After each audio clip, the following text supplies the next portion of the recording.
Hello, welcome again to Midweek Point and Click. We're on Disco Elysium, episode 12. How you doing, Steve? Hey, how's it going? Doing very well. And good morning, evening, and afternoon to everyone out there. Happy Hanukkah, happy Easter. Ooh, woo to you. Game is loud, Bolt is quiet. All right, let me crank up my thing. There we go, how about that? I can turn down the game too, no worries about that. Verdantry, welcome in. Hope you're peachy. Alright, so I believe it is my turn for a recap. Does that sound about right, Steve? I think so. Cool. Alright, so in the last episode of Disco Elysium, upon instruction by the chat, we decided to make a tenuous phone call that resulted in a lot of bodily and mental harm. All our reserves in morale, gone. We only have one morale pip left. We died in the last episode because we were having a conversation with a girl that was playing on the ice, and we tried to convince her that she's not as good as some boxer named Mike Check, I believe, from memory. And when she realized that she wasn't going to play our game, our fragile ego shattered, and we had a heart attack, and off we went into the darkness. So I think what we're going to do is first things first is we're going to go to the shop. And we're going to go and get some morale boosts. But other than that, we learned that from a rowdy bunch of youths in a tent, a laughing tent, that the church has something suspicious going on. In fact, the girl allegedly saw a crab person crawl down from the rafters. So we're going to have to investigate that. Contact Mike. There you go. Yeah, so I think that's what our mission will be today, is to go into the church and see what's what. I do believe we need to go see Kim's car first and make a phone call. Get morale boosts, come back, talk to the girl, then go in the church. Sound about right? Yeah, because I think we suspect that the mercenaries are holed up in the church. Exactly. And my feeling is it was the sniper, the third mercenary that may have killed old mate. Church questline is your favorite in the game? Sweet. Now, out of curiosity, one thing I did check is I had a look to see how far through the game we were. All I searched in, it's actually quite funny because all I searched is how far through Disco Elysium am I? That's it. And the first Reddit response gave some bullet points, and they were exactly where we were up to. Exactly. So the response basically says we're about halfway through the murder mystery and about 2/3 or 3/4 through the actual game itself. So probably a handful more episodes, give or take. We'll see how we go though. Where is my mouse gone? 1 second.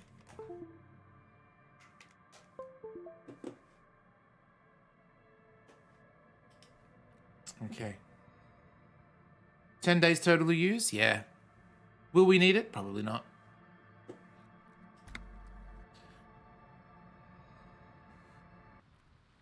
All right, here we are. 1 damage to our health. All the damage to our morale. I believe we had 3 or 4 morale boosts before shit went down with that phone call. Just a little bit of clarity on the phone call. We ended up speaking to who we think is our wife, dead or alive, not sure. Potentially alive, and she did not want to hear a word we had to say. She had to go, and we kept calling her back, and every time we called her back, our morale took a hit. Something tells me that Harry Dubois had some sort of messed up relationship with her. Alive and divorced, there you go. Once again, I keep trying to hit the Alt key, like Baldur's Gate. Oh, we haven't found this building before, I don't think. All these kids. No more kids. Ooh, what's this? A book. Let's take the book. Captain Lunchbox, welcome in. Lunchy, my dude, how you been? I caught you and Hatter streaming the other day with some other guy that I didn't know who it was. I am glad that you're in here. Thank you for the Santas. Merry Christmas to you.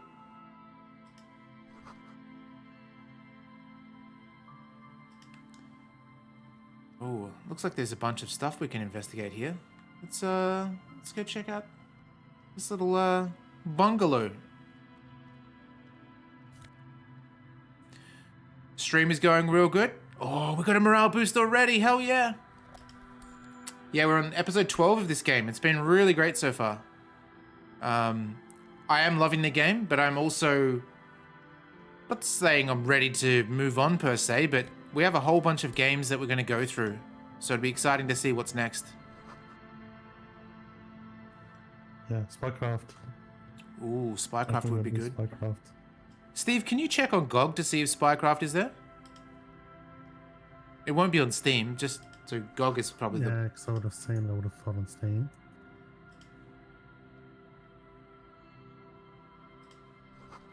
White curtains have been drawn shut. No looking in.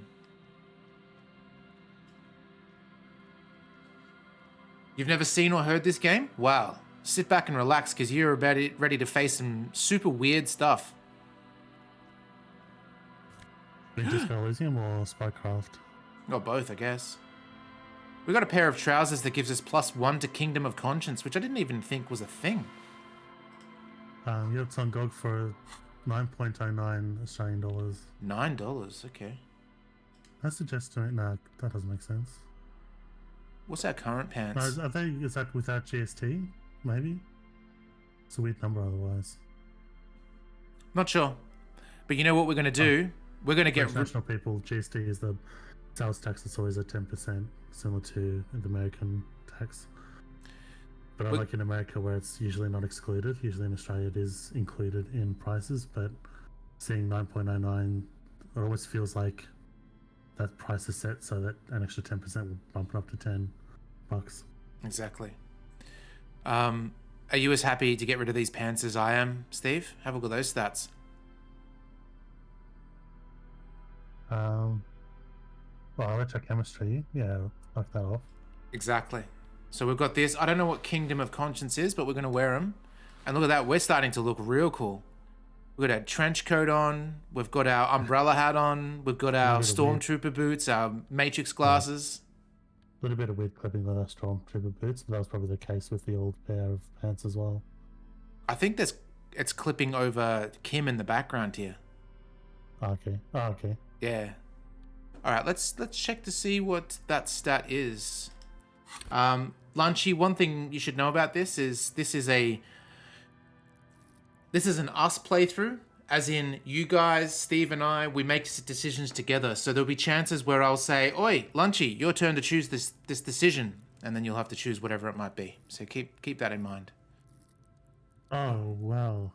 Kingdom. So the Spycraft thing on GOG has "You may like these products." Disco Elysium was on top. Huh. Nice. Then Return to Monkey Island, but it must be based off. I don't go on GOG that much, so I can't be in my history. I don't know, These are some something weird. wonderfully regular pants. Not too tight, Some weird not too loose. data aggregate magic is moderate in happening every here. sense. You'll blend right in at some pleasant dinner party. Ooh. I like regular, normal things. I know you do. These Inter Isolari pants are like wearing a perfect compromise in your nether regions. Ooh. No one will call the moral intern on you like this. That's for sure. Nice. You're a little more moralist now, buddy. A little more normal, even if you didn't want to be. I like the headcanon because we're starting to get back to being a normal person, including our clothes.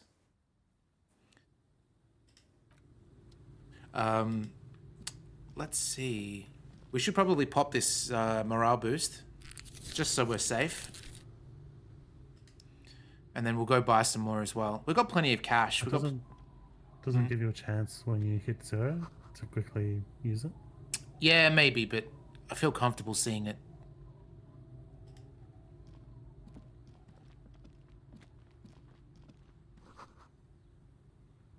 Okay, we've got a whole bunch of people to talk to, but I don't think we need to do that just yet.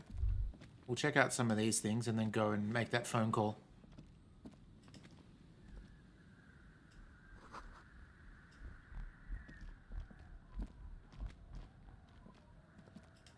Is there a reason why my character's walking so slow? I don't think he normally does that.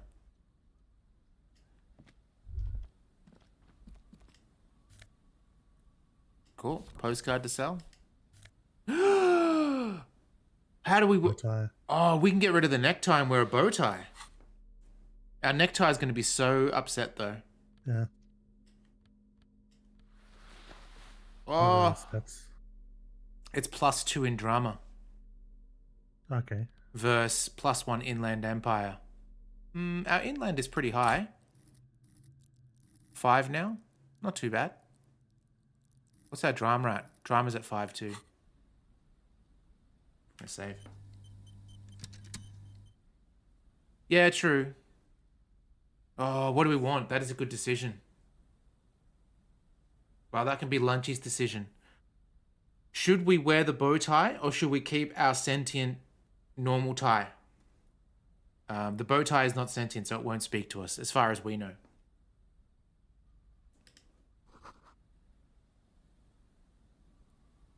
Make that decision while we walk down the street. Great news. The boat is big enough for a grown man like you to fit underneath it. I'm gonna keep the speaking tie on at all times. Okay, makes sense then.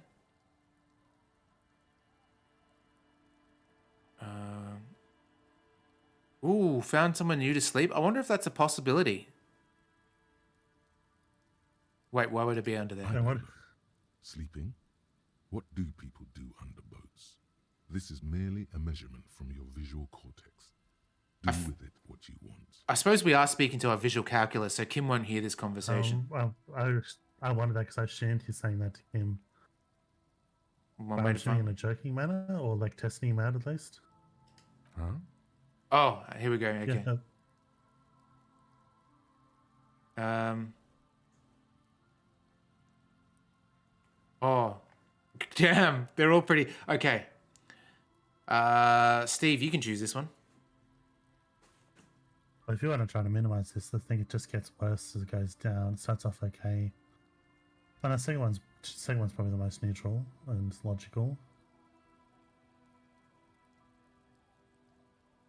What are you thinking? I think the first one. Okay. I said, great news. I found somewhere to sleep. Points at the boat. Under this boat, it'll be free. Sarcastic self-pity is not what we need at this moment, officer. Good save. I understand the situation looks grim, but we must continue with our investigation. You have a home somewhere. All cops do.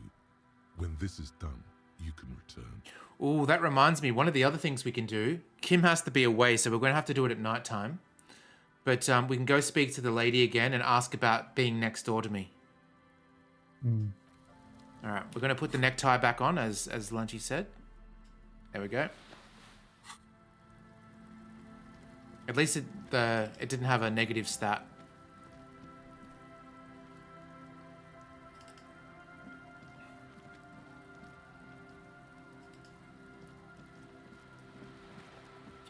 I went to go and jump like it was Baldur's Gate again. Hey, Bambaya. Bonbell, how you doing? Hello, hello. Welcome in.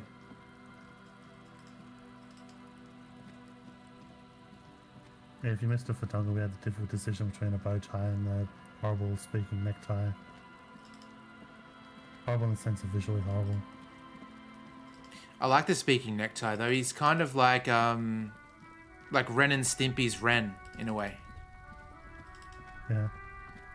Day's going fantastic, thanks. Had a hard day at work and happy to play some games with you guys. Quickly gonna go and buy some morale boost. Thank you so much. And how's your day going? Read that as Thug Baltimore. Was this the... I think this is... The tear machine stands in the corner. A sign says, Oh, that's the alcohol. We don't want that, I don't think. I think we speak to the lady to get some morale. Is this about the questions again? Because I don't really know anything. Oh, maybe not. What about this? a small cabinet on the wall is filled with various medicine bottles, Oh, beautiful. nasal sprays, and blister packs. They all bear the Saint Baptiste Pharmaceutics logo. Ooh. That's a good one. I'll take that. Okay, here. I hope Saint Baptiste makes you feel better or something. I'm going to buy one more of each. Okay, here. I hope Saint Baptiste makes you feel better or something. And magnesium. Oh, we can't. Why is that? Do you need one of each? At any given day? Maybe? Okay. Oh, no, you can. It's just weirdly grayed out. It's the Whoops. standard dialogue tree showing you what you've clicked before. Gotcha. But in this case, it's not helpful. Okay. All right. Here. I hope. We lost a bunch of money, but that's totally cool because now we can at least survive conversations after that phone call we had. Thank you. Someone who's made a lot of UI mistakes, I can tell why some things are like really illogical. It's like, well, this is what the developer was thinking. Well, this isn't the developer putting for something completely different. Let's phrasing it said for this. Oh, that's right. We did sell our bottles there. All right, we're going to make that phone call. I don't remember what it was for, though, but we'll find out in a second. You see a set of steering levers, a radio microphone, a pull-out toolbox, and the soft glow of the fuel preheater gauge. This is Precinct 57. How may I assist you? Oh, we need to report the dead body. That's right. Oh, and we got to find out about our boots. Not yet, Okay. but I was able to convince the database people to send private sector information. They promised to get back to me by tomorrow morning. Do you have any other questions? Tomorrow morning. I need to report a dead body. One moment. Can you please describe the body? Age, sex, cause of death? An unidentified middle-aged man. Height, 170 to 175 centimeters. Dark hair, medium build. Looks like he slipped, fell through a hole in the boardwalk and hit his head against a metal bench. We suspect he might have been inebriated when he fell. There were bottles all around him, and traces of vomit on his shirt. I still think it was a cover-up. Any signs of violence? I'm going to say yes. There might be a sequence killer on the loose. A sequence killer? Are you suggesting that this might be connected to the case you're working on? No, we are not. Oh! There is no evidence to suggest that this man was connected to the lynching, or that we are dealing with a sequence killer here. Unidentified. We're gonna lose Kim's trust again. Maybe. It looked like a keep simple doing accident this. to me, Alice. No field autopsy necessary. Oh, Kim, come on. you're wrong, Kim. No field If there's autopsy any necessary. doubt, then You can hear her quickly typing in the background. What about his belongings? Did you examine his clothes? He was wearing boots, trousers, and an old leather jacket with a bright blue lining. I found a library card from his pocket. Any information on the library card? It's from Central Jamrock Public Library. It belongs to someone named Billy Magine. Good. You have a lead. it's not my lover. Do you and Lieutenant Kitsuragi want to take the case, or should I assign it to someone else? We're taking the case. I have assigned the case to Lieutenant Kitsuragi. Please What? follow up on this library lead to identify the man. We'll send someone to take the body to the morgue. Why would they give it to him? It's my case. That's all for now. Thank you for Because we reporting tried to it. make Is him there into a anything serial else I can do killer, for you? and she's heard the voice of reason behind us, so she gave it to him. She looks a little bit Also, like she's from the same precinct as Kim too. true. Favorites. Hmm. She looks like the Jessica Jones lady, but with red hair. Connect me to Jamrock Public Library. Hold on, officer. Kind of looks like the grown-up Murphy in Interstellar. What if it's Kuno's mother? Yeah. We have to go to the station and spit in her face. I've got Central Jamrock Public Library on the line, and I've already introduced you to their librarian. Connecting the call in 2, 1. Yes, this is Central Jamrock Public Library here. How can I help you, officer? He sounds worried, yet Ooh. ready to assist. This is how people get when the police call. I'm looking for information that you can provide on Billy Magine, a reader. Billy Majon, you said. Oh, Give me a moment, I'll have to check our database. sorry for the pronunciation, folks. I do sincerely apologize. Oof. Is he connecting to a BBS or something? Yes, hello, are you still there? I found Billy Majon's home address. Is that alright? No phone number, unfortunately. They're too poor to have a phone line. Yes, home address is fine. Here we go, sir. Rue de Saint-Ghislain, 33B, apartment number 20. Ooh. It's in Martinez, I believe. Cape Side Apartments, it says. That's all. Cape Side That's where the Apartments. smoker on the balcony lives, isn't it? Okay. Do you have any information on Billy Majon? It says here that they returned their last book just a few days ago, but I wasn't at work that day. Do you know anyone who has? Marie? Who was? Marie? Do you remember a reader named Billy Majon? They returned a Tybalt book the other day. Maurice, what? A woman yells. Then, yes, Whip yes. woo. Okay, if it was the police, she starts explaining something. Yes, it was my colleague Marie. She said that it was Billy's husband who returned the book. He Oh, also asked for this new sci-fi release, Lowe's Radio City 87, but we don't have it yet. so I told you last time, Steve. Billy with the IE, lady. There you go. Good. You have a name now. Okay, Billy Majon is a woman, not the man. How did the colleague know that it was her husband? Oh, do you know the husband's name? Let's do that one. Sorry, no. Marie only knows him by sight. Can Marie describe what the husband looked like? Marie? Darl, the rains are here. She said it was an older man, and that she's pretty sure he'd had a drink or two the last time she saw him. 1 second. Sorry, Marie wasn't really paying any attention to that. So Billy Majon is a woman, not a man. Marie knows Billy. She's been working here longer than me. Sometimes her husband returns some books for her. Okay. And then goes for a little drink later. On the lookout. Thank you, that's all from me. Happy we could help. Goodbye, officer. Anything else you need from me? I'm done. 57th, over and out. In the cabin, you see a set of steering levers, a radio on a hook, a pull-out toolbox, and the soft glow of the fuel preheater gauge. Let's run our fingers all over those steering levers, eh, Steve? The white suede feels luxurious under the touch. and the Suede? little clutch handle so very familiar in your palm. Let's tap a few fuel preheater gauges. As you tap on the gauge, the indicator pin jerks as if startled. It's in the large orange sector, indicating the engine is warm. Next to the gauge is a red switch labeled heat. Now, that's enough fun with the foldable headlights. Ah, I know they are mesmerizing. They are also fragile. I'm not going to turn it on for you again.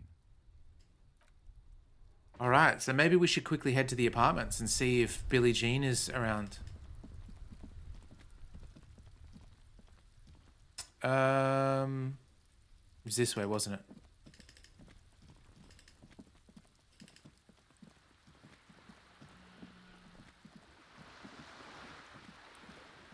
Didn't want to tell her it was the husband, and the name was a woman's name. I'm not sure I understand, Tongs.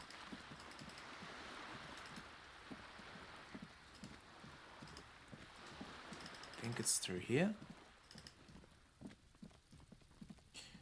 Michael, do you reckon that this game would benefit from a fast travel system, or do you like it the way it is? Oh, there's a little house in the tree.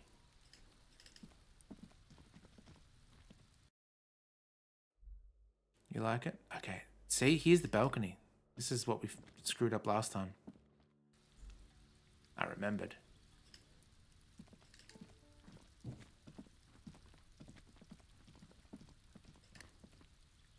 This door is made of metal and appears to be reinforced.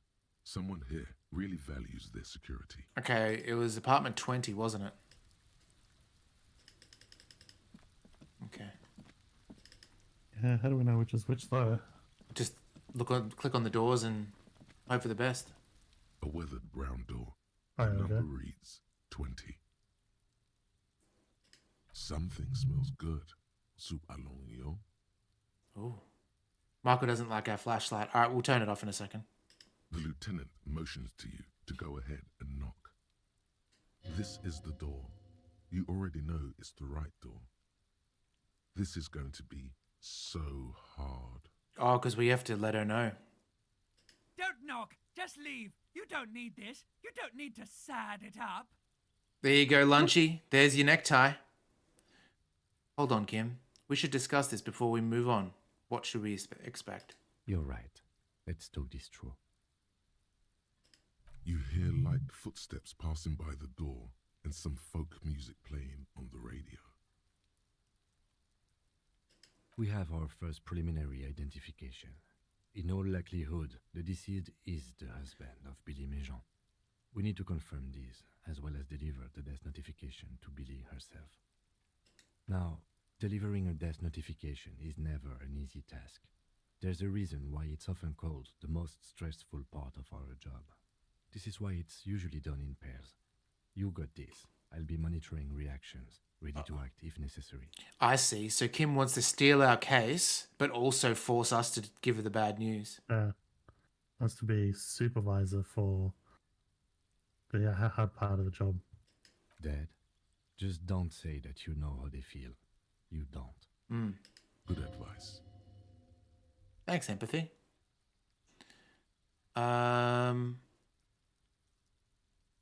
Yeah, let's do it. The lieutenant motions towards the door. I wonder if I get a chance to knock, like... Hang on, I'm going to leave for a quick second. Let's turn off the flashlight like Michael said. Actually, while we're here, we got a new thing that we should quickly look at. You hold in your hand the colourful primer. The title reads, A Primer for Small Kids. There's a bear involved. Exactly what I need! This book will show you the score. Get you oriented with those basic concepts you appear to be hazy on. The anthropomorphic bear will give you the lowdown of your life. On what? The alphabet. Flip through the pages. Every page has one word designating one letter of the alphabet with a faded illustration. Most of them are scientific and cultural principles. Is it Animalia? Goes as follows. Ooh, Animalia. Except he's already referred to as a bear, taking you through it, but yeah. Animalia was the book that all the kids would like borrow in the library. It was very rare that you could actually get it yourself because everyone loved it so much. And I think a lot of people had it. Like, it was always in the library, but also a lot of people had it when one of my cousins, or cousins' children, grew up. I had to go to an event, and I didn't know what to get, and I ended up buying Animalia and the 11th Hour. Yeah, I had a copy of Animalia as well, but even when I was at school, I would still read it at school. Not my copy, their copy, because it was so good. Does anyone know what we're talking about? Especially, I could understand if the Americans may not. Michael, do you know what Animalia is? I want to see if it's an interstate kind of thing, because it is an Australian book, I believe. Yeah. It's by Graham Bass.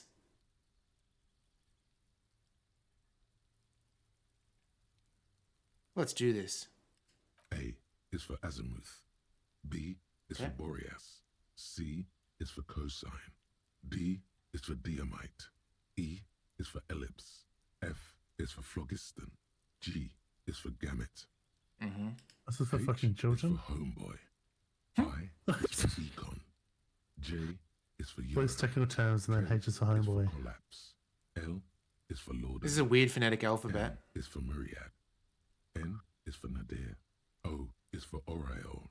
Aureolus. P is for perihelion. Yeah, that's part of a woman's body, isn't it? Aureolas. Areola is.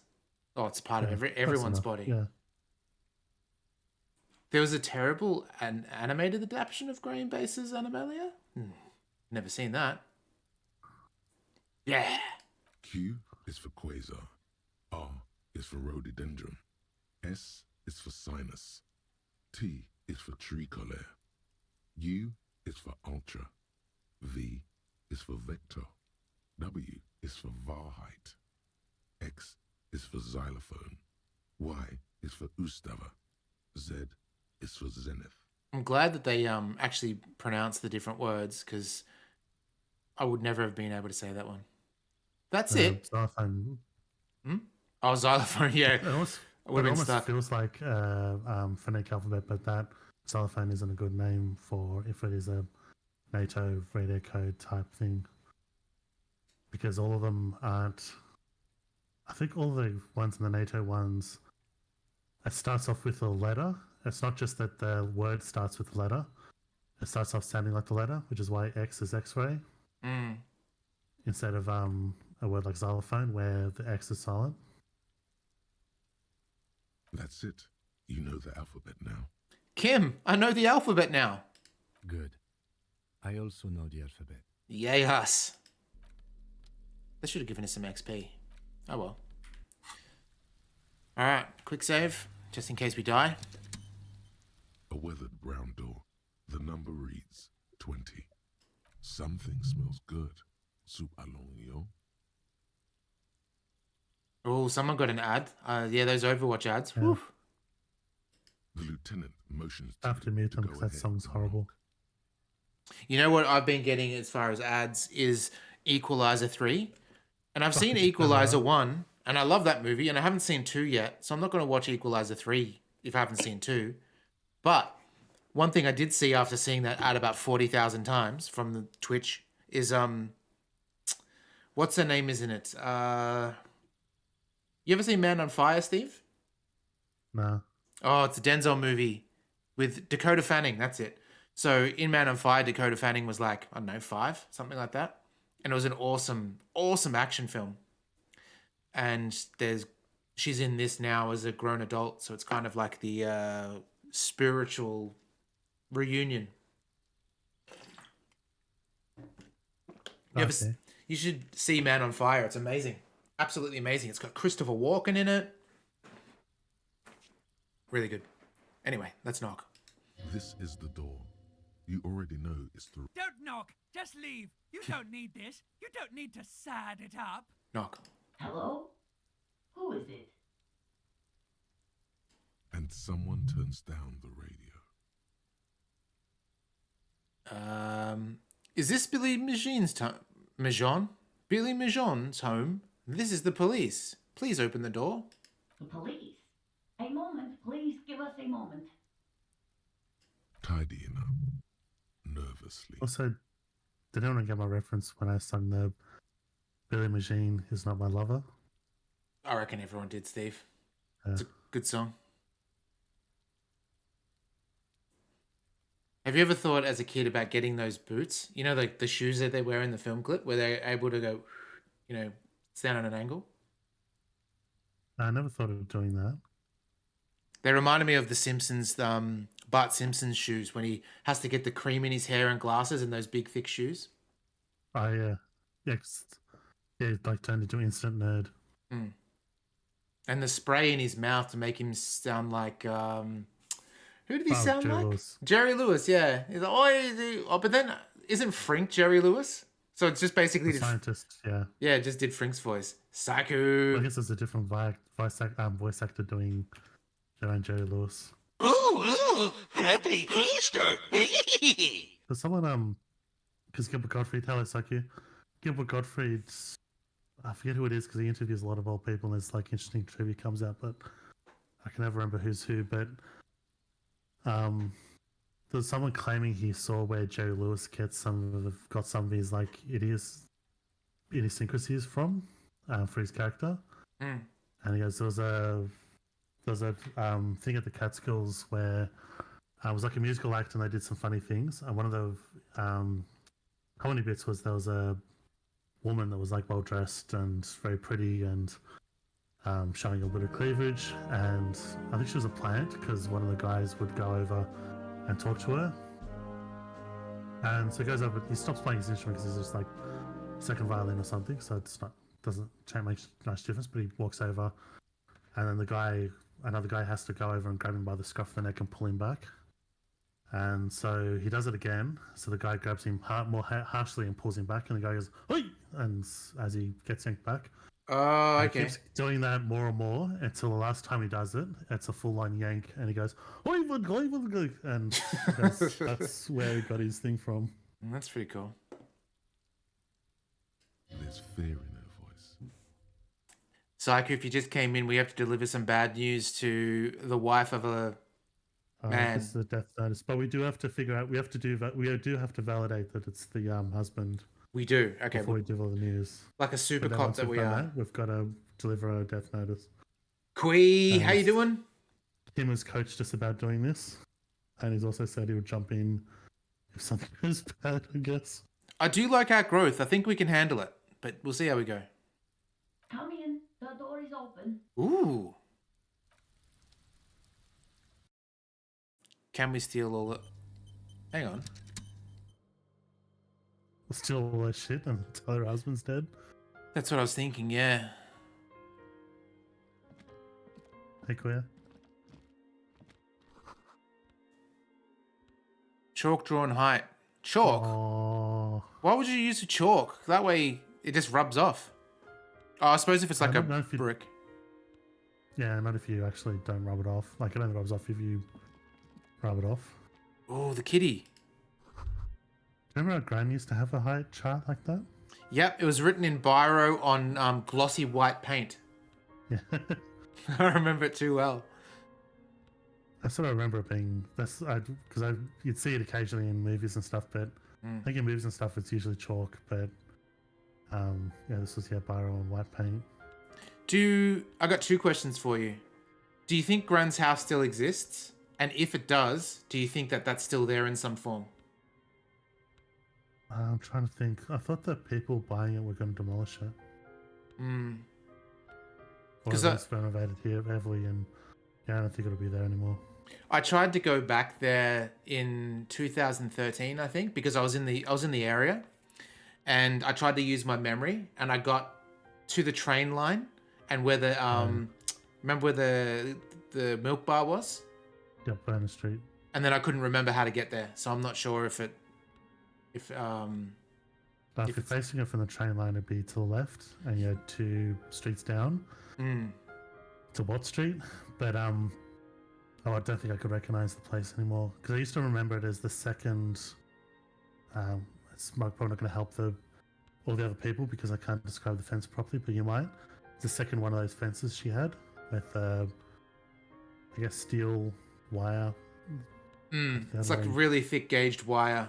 Yeah, I know what I mean. I think it was the second one of those. There was only 2 of them on the street, and it was the second one of those, and they were 2 houses apart.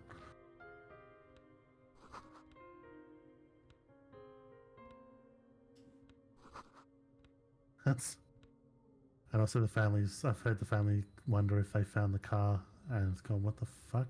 The car? Yeah, apparently Albert, our grandfather, it was just a car that wouldn't work anymore, but it was like just a write-off.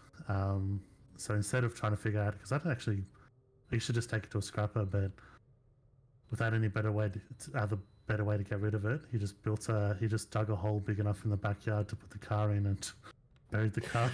I've not heard that story. I'm gonna ask my dad about that. That's crazy. Oh, it'd be under the Hills hoist probably, maybe. Yeah. So sometimes the family's gone, I wonder if because if someone renovates it hugely, if they dig down and they go, what the fuck is this?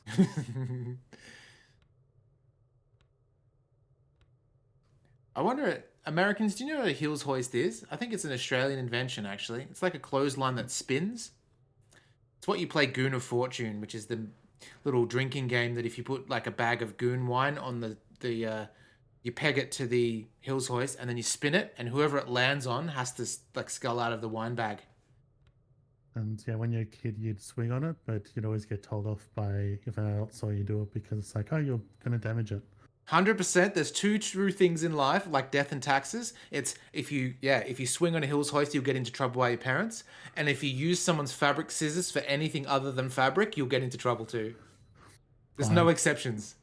I saw an actual crime being done recently. So I think last time I said I'd gone to a working bee with a club, and we're making up these cages for small animals. And so it's one of those things where it's almost like there's this gender stereotype that's completely reinforced in the thing because all the women that go there have sewing machines and they're sewing in these hammocks, and all the guys pretty much making up cages, which isn't really a skilled thing. but it's like that's just the thing you do. Cause You just like, had to can't beat do your anything chest? more helpful. Yeah, basically. But it's like, yeah, no guy knows how to do the sewing stuff or use a sewing machine or has one. That's what all the women do. But yeah, so we ran out of chicken wire because we've got to put chicken wire to stop kids. They're they're display cages and travel cages, so you can put chicken wire in.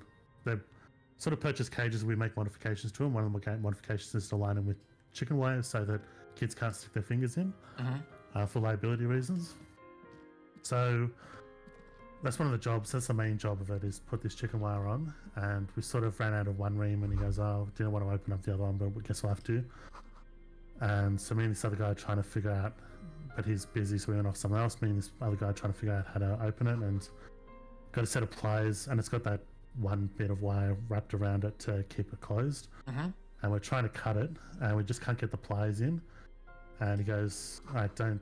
And he looks around and he goes, "All right, don't tell any of the women I did this." And he grabs one of the fabric scissors and uses the blade of it just to push the wire up. Didn't try to cut with it. Used the naked blade to try to push the wire up so the pliers could get in.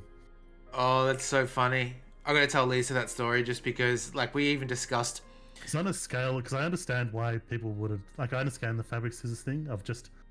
Like, I don't know sewing much, but I know the concept of you can have high-quality things that can wear over time, like a knife or a scissors.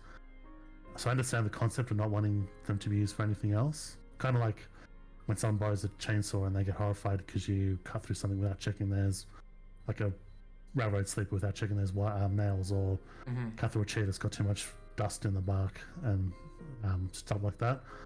You can see that all over the place, and I understand that concept, but this is on a scale of all those, this was way more fucked up than just using them to cut something normally. I did something that is in the same genre. Don't tell Verdantry. When I put my new strings on my bass, I couldn't find any pliers, so I used some Gundam nippers to cut the bass string. It's alright, he'll never know.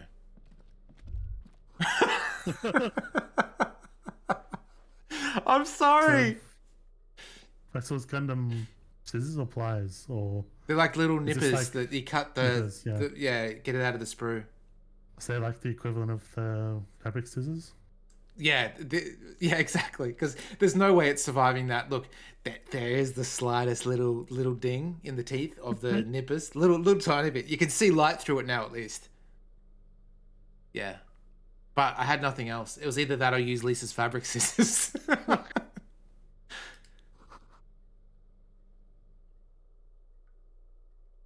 Same brand name of cigarettes found in the trash. Okay. They can't afford curtains. All right, here goes. Hello, I'm Billy. Would you like something to drink? Ooh. Tea? Lemonade? We're out of coffee. I was supposed to get some tomorrow. Oh, damn it. I could have done with a coffee. The lieutenant has taken off his foggy glasses and is busy cleaning them in his handkerchief. For now, you're on your own here. That's right, Queer. You got to do what you got to do. And look, in the end, the bass strings went on the bass, no problem, and they played great, and I was a happy chappy. Condensation. And it says it's your high quality thing you were sacrificing instead of someone else's fabric scissors. Yeah, true. It's funny because I was playing Phasmophobia with Lee the other day, and Lisa walked in with her fabric scissors for some reason or another. We were talking about it, and I asked Lee the same question. I said, "Lee, does Lynn have a pair? Does she do sewing? Does she have fabric scissors?" And he immediately goes, "Yes," and I get into trouble every time I use them for something. Like, he just knew. It's like ingrained into everyone's DNA that fabric scissors are not to be touched. I can see it from their point of view because it's like, because it is laziness. Because it's like you couldn't just find a normal pair of scissors. You had to just grab the ones that are whatever's closest, which is they're super sharp too, though. Frustration I could. That's because they're high quality and they're not used for bullshit.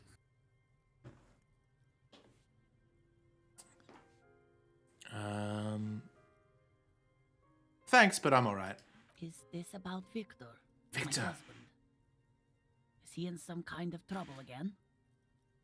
I can come pick him up in the station if that's what. No, this is something much worse. Is he in the hospital? How bad is it? Oh, this is... How about some small talk before you break the news? Of course, we gotta make sure it's him too. It's like ripping off a bandage. The least painful way is to do it straight away, without stalling. It says impossible, but 58%. I think the difficulty rating, but our stats. Yeah, Impossible because... is not counting our stats, so it becomes an even. We got a +4 just for Kim being there. Yeah, okay. That's interesting that That's would... one for discussing things with Kim beforehand. Do you have any? Before we do that, is there any other options there to verify? Because I keep thinking we got to verify it's him. Yeah. I guess live here with your Victor, your husband, right? The second one, I think, just as a verifying it's him. I wonder if we get to go through all these, because we could soften the blow, like they say, with small talk first, and then that go in order in a sense. Let's give the decision to Kui. Do you want to do 1, 2, or 3, but maybe 1 or 2? That's my gut feeling. Like 1 or 2 is probably... Okay, 2. Cool. On the fabric scissors too, I do have a pair, and I do use them for everything. Oh, you just bucking trends over here. But well, part of it is I don't do that much sewing. Also, they're technically fabric fit scissors, but they came with a sewing kit, so I'm not sure of necessarily the quality. But also, I always think to myself, there's another pair I should be grabbing. But also, I keep thinking it's whatever I'm cutting. It's not usually something that'll damage them. It's usually sachets of something or packets of something that I'm using them on. Mm. If I had something where I thought it'd wear them down, it's like they shouldn't be used for that. Got to find another use if you're not doing fabric. Like, put yourself on Fiverr or something, and then you can just cut things for people.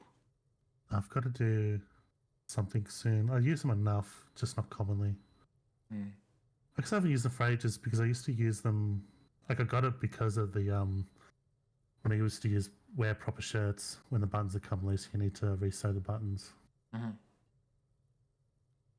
Do any of you guys own a quick unpick? I'm not sure. The sewing kit has a bunch of random shit, and one of them might technically be that, but I wouldn't know what it is. Random shit. It's a little sharp metal thing, but it also has like a little bead of paint on the end of it. Kind of looks like a fountain pen, but with a bead of paint on the sharp, like the top bit. And what it's used is to cut through stitching. It goes in between each stitch, and you can just... Yeah. I like ant nippers. Just... Well, you don't even need to nip. You just like... all the way up, like as if it's a zipper, just... And it gets all the stitches out. It's really handy. Seam ripper? Oh, okay. Maybe it's just called a quick unpick here. Maybe it's a seam ripper. Also, as a kid, you know, this is the sewing hour. You know the sewing chalk, the fabric chalk that you can sort of draw on patterns and shit on. I always thought that was the stuff that you'd put in like sherbet and eat it. You know that stuff? It's like it's got the same consistency. Yeah. I'm going to do a sewing hour. I've got a project coming up. I think I've got to do it soon so I can start using them. It's something I've heard from Gilbert Gottfried does, and it's like as like a compulsive thing. India. And even though I've never done it, it's like that's a good idea, and it's put in my head to do it. Which is, you know, when you get I've recently got a pack of socks, and it's just 3 pairs of socks, and they're all black. Yeah. Nothing to differentiate them. Smart. So you can't tell which pairs, like once they're in the wash, you can't tell which ones go together again. Mm-hmm. So what you do is you just do a single coloured stitch in the toe of each sock, so you can match like the green one to the green one and the orange one to the orange one. But so you know if they're all the same sock, then you don't need to do that because they're all the same sock. Yeah, but then they wear at different rates. And It becomes messy. That's very by the funny. time Oh because they man, get mixed up in such a way the two of them get used. Like, yeah, I don't know. It's just I raw dog it. I just go nuts. Like they'll wear at different rates, whatever. I don't mind. But man, socks these days they don't last like they used to. Like it's always at the part of your foot before your toes come out, like the bit that you stand on. For me, it just wears away the cotton and it's just like netting. And I just when I see that, I get so angry at that fucking sock. It's like, oh, me, it's the back of the heel. That's the bit that wears first. is that because you slide Every your shoes time. on and off? Might be. I think Yeah. it's just also probably might be the way I walk and stuff, or the shape of the foot is. That's where the most of the running happens. Yeah. I've never been a dirt bag to have like holes in the toe. Like that seems gross. All right. Anyway, you live here with Victor, your husband, right? It's me, Victor, and the kids here. We have 2 daughters, Jenny and Jolie. Oh, we have a daughter and a son, Kuno and Kuno S. How old are your daughters? Jolie is 16 and Jenny is turning 18 next month. Where is everybody? I don't see anyone home. The girls are staying at their friend's place tonight. And Victor is out. Out of life, am I right? Come on, come on. I don't know if you can hear that. There's a rim shot in there somewhere. Okay. Out where? He has a problem with drinking. And so he disappears every now and then. He's probably in the parks drinking with his friends. I sent him to the library a few days ago, but I guess something came up. Just out of curiosity, are my sounds working? Because I press it, I'm not hearing it today, but I see that it is playing because on the Stream Deck, it has like just say you're playing like a 10-second clip, it'll actually have a countdown of the clip. Okay, as long as they're working, that's cool. Let's see. Do you remember what he was wearing the last time you saw him? His old leather jacket. Can you describe it? It's just your average brown leather jacket, but he bought it as a teenager, so... Any distinctive features? No, well, the lining is hand-sewn. It's blue. We tried to make the thing more weatherproof since he's running around with it in the middle of winter. What was the name of the library? Oh, it's in Jamrock. The one at Mayrow Street. I don't know the official name. I remember it was in Jamrock though. Central Jamrock Public Library? I think, yes, if that's the one on Mayrow. I have a feeling that it's going to be so vague that we'll tell her and he'll be not the same guy. Like, that's my gut feeling. We'll see. Yeah, too much matches. It could pull the rug out like that, but if it does, too much it's matching for it to be... Like, that's way too... Like, even if it's like a different library, that's still way too specific that the person went to the library before dying. To your knowledge, did he happen to make it to the library? No, I guess I'll find out when he decides to come back home. It shouldn't be long from now. What was he supposed to do in the Gone library? for more than a few days. Just to return a book of mine. Why? Why all those questions, Detective? Do you reckon this could hurt her morale? Do something. Yeah, probably will. But Break something. It's a fool's hope. although we've got that skill check. I think if we fail the skill check, we'll probably get a hit, but if we pass it, it should be okay. What was the name of the book? I think it was Thibaut's The Glinting Curve. It was pretty good. I hope it's good. Here we go. She folds her hands across her chest. Here it comes. There's something I have to tell you. I noticed you're cooking something. People got to eat. What is this about? Why are you suddenly asking me about my cooking? Oh, shit. Yeah, I think that's very... Because I never liked one because it's very callous. Oh, no. We made her anxious. Shit. Oh, come on. Oh, that just undid one of our plus ones from... You've done this before. Woo! Just Woo-hoo! keep your focus. Not a good roll too. We managed to get it. Oh.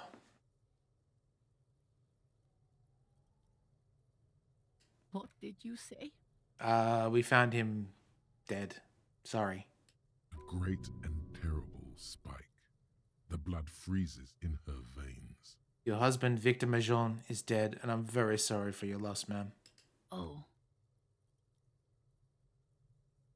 Oh. But he was just... But he was just here, alive. We understand this comes as a huge shock. I want you to know that me and my partner are here for you if you have any questions. Take your time, ma'am. What happened to him?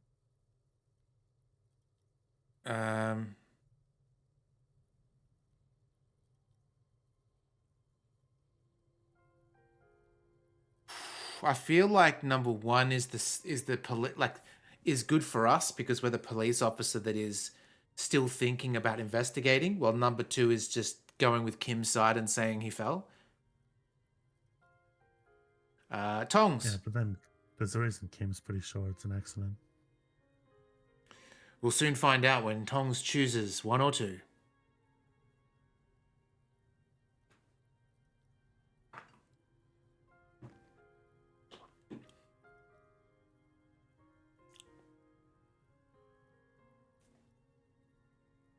Okay.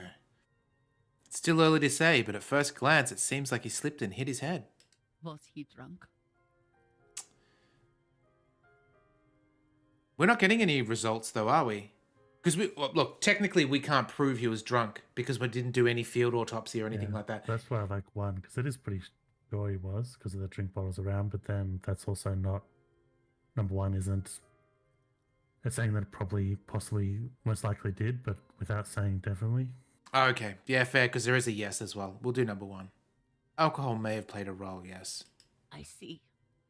And you just found him there, lying in the cold. How long had he been there? If you say 2 days maybe, it will be etched in her mind forever. Oh, why would we want to say that though? Is that that's how long we... Is that actually how long we decided he was probably there? Don't think so. But also, empathy is saying it's kind of like a warning from our empathy. Yeah, but in some cases you've got to just say the facts. There can be more damage long term if you lie to her. You can soften the blow as much as you can, but it's still best to say the facts. All right. How about Saiku? Which one do we choose? 1, 2, or 3? It's hard to say at this point. It couldn't have been long, or 2 days maybe.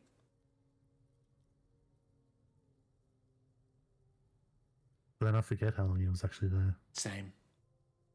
I don't think we can actually... Oh, maybe we can quickly click this.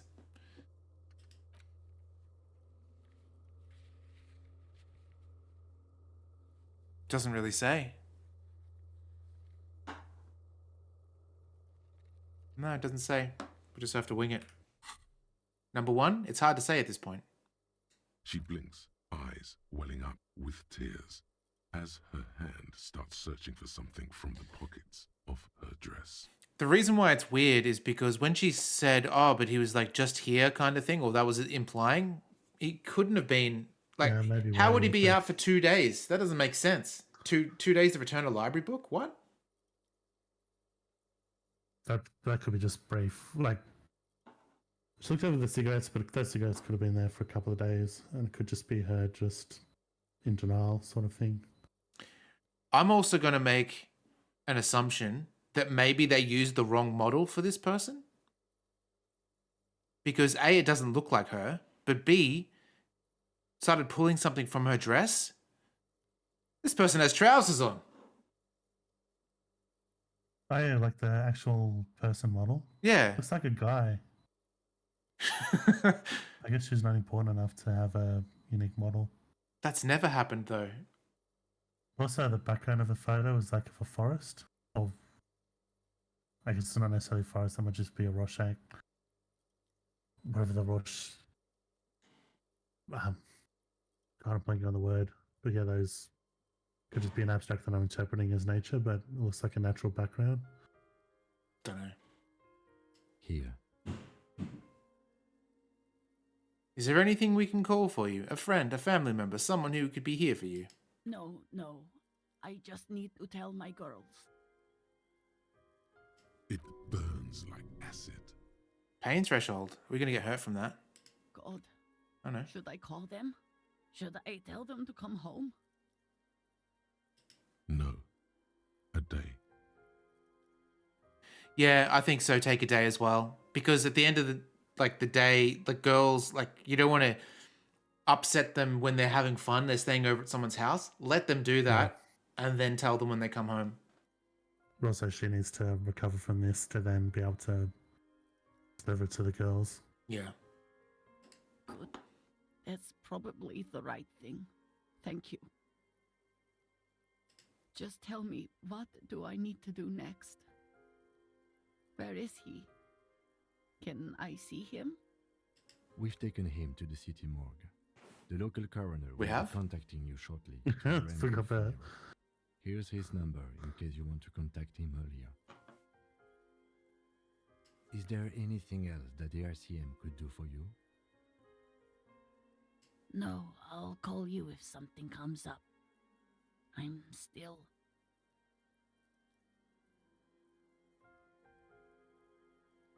Thank you. Thank you for telling me. I'll call if... It's interesting when you find out that a loved one has passed away. Hopefully none of you guys have experienced that because it is very difficult. But it does etch in stone the exact moment where you were, what you were doing, that everything is just sort of locked, never to forget. It's really crazy. Again, I'm very sorry, ma'am. We should step outside and talk. Set the library card by her, leave the room.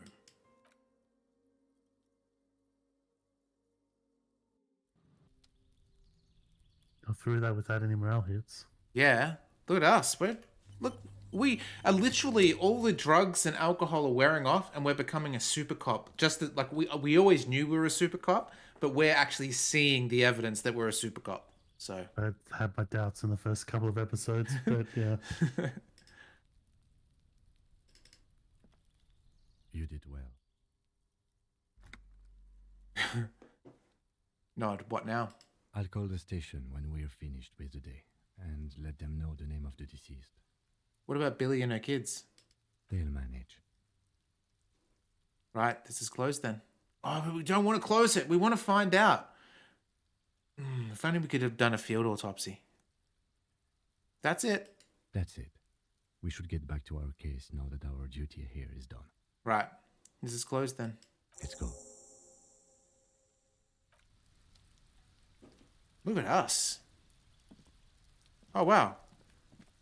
Did you guys know that this game had WASD controls? I don't know. Because I went to do it to move the camera, like in Baldur's Gate 3. And yeah, you can literally WASD around. Tank controls. Kind of. Alright, anyway, let's zoom I'm out. playing Baldur's Gate 1 and it doesn't have WASD for camera control. I do that so many times and it's awkward to reach over to the arrow buttons. Oh, that's right, we found out about the leader of the Hardy Boys called Ruby, who was also hanging out during the time of the shooting. Okay, let's see. Ruby was the organizer of the hanging. She's also missing, but the Hardy Boys were tight-lipped about her location. You will need to open up. Have you fully explored the whirling? I believe we have. Analyzed the site of the murder? Truly and thoroughly interrogated class? No, not yet. We still need to find out about our room. Haven't found class's boy yet. There's a boy on the west of the boardwalk on the coast. Somewhere in the reeds. West. We had a look, but we couldn't find it. Helped her start the nightclub. Yep. Look into the church. That's what we're going to do.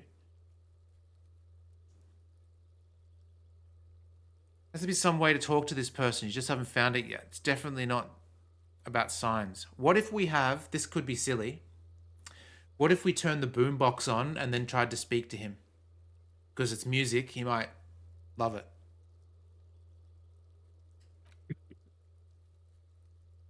remember what that is, even. Boombox? What is that? Logic perception. Fallen Pippo. I don't know. Put the boombox in this hand. Now we've got the music.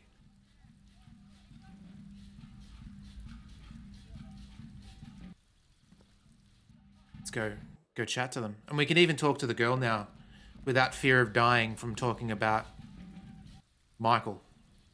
Yeah. Do you want to talk to Kuno S on our way, Steve? Fuck no.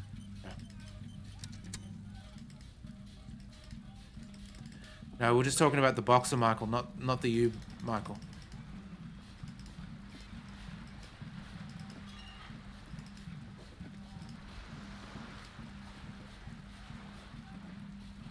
Contact Mike, yeah. So how about that news about the Broken Sword remake? It's pretty cool.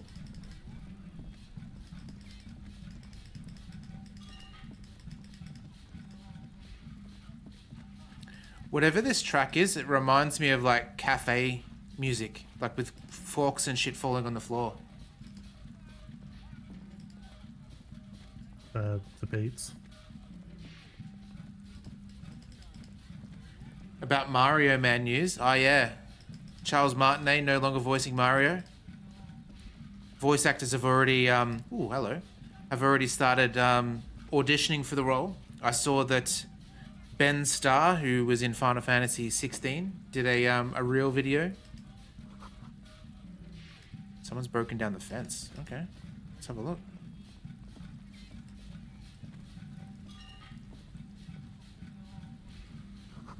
Swing is missing.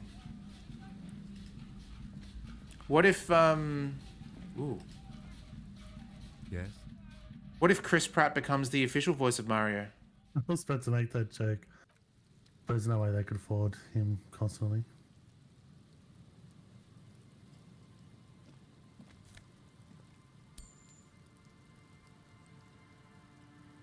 People thought the voice in the trailer for the next Mario was a different... Oh, okay, I didn't know that.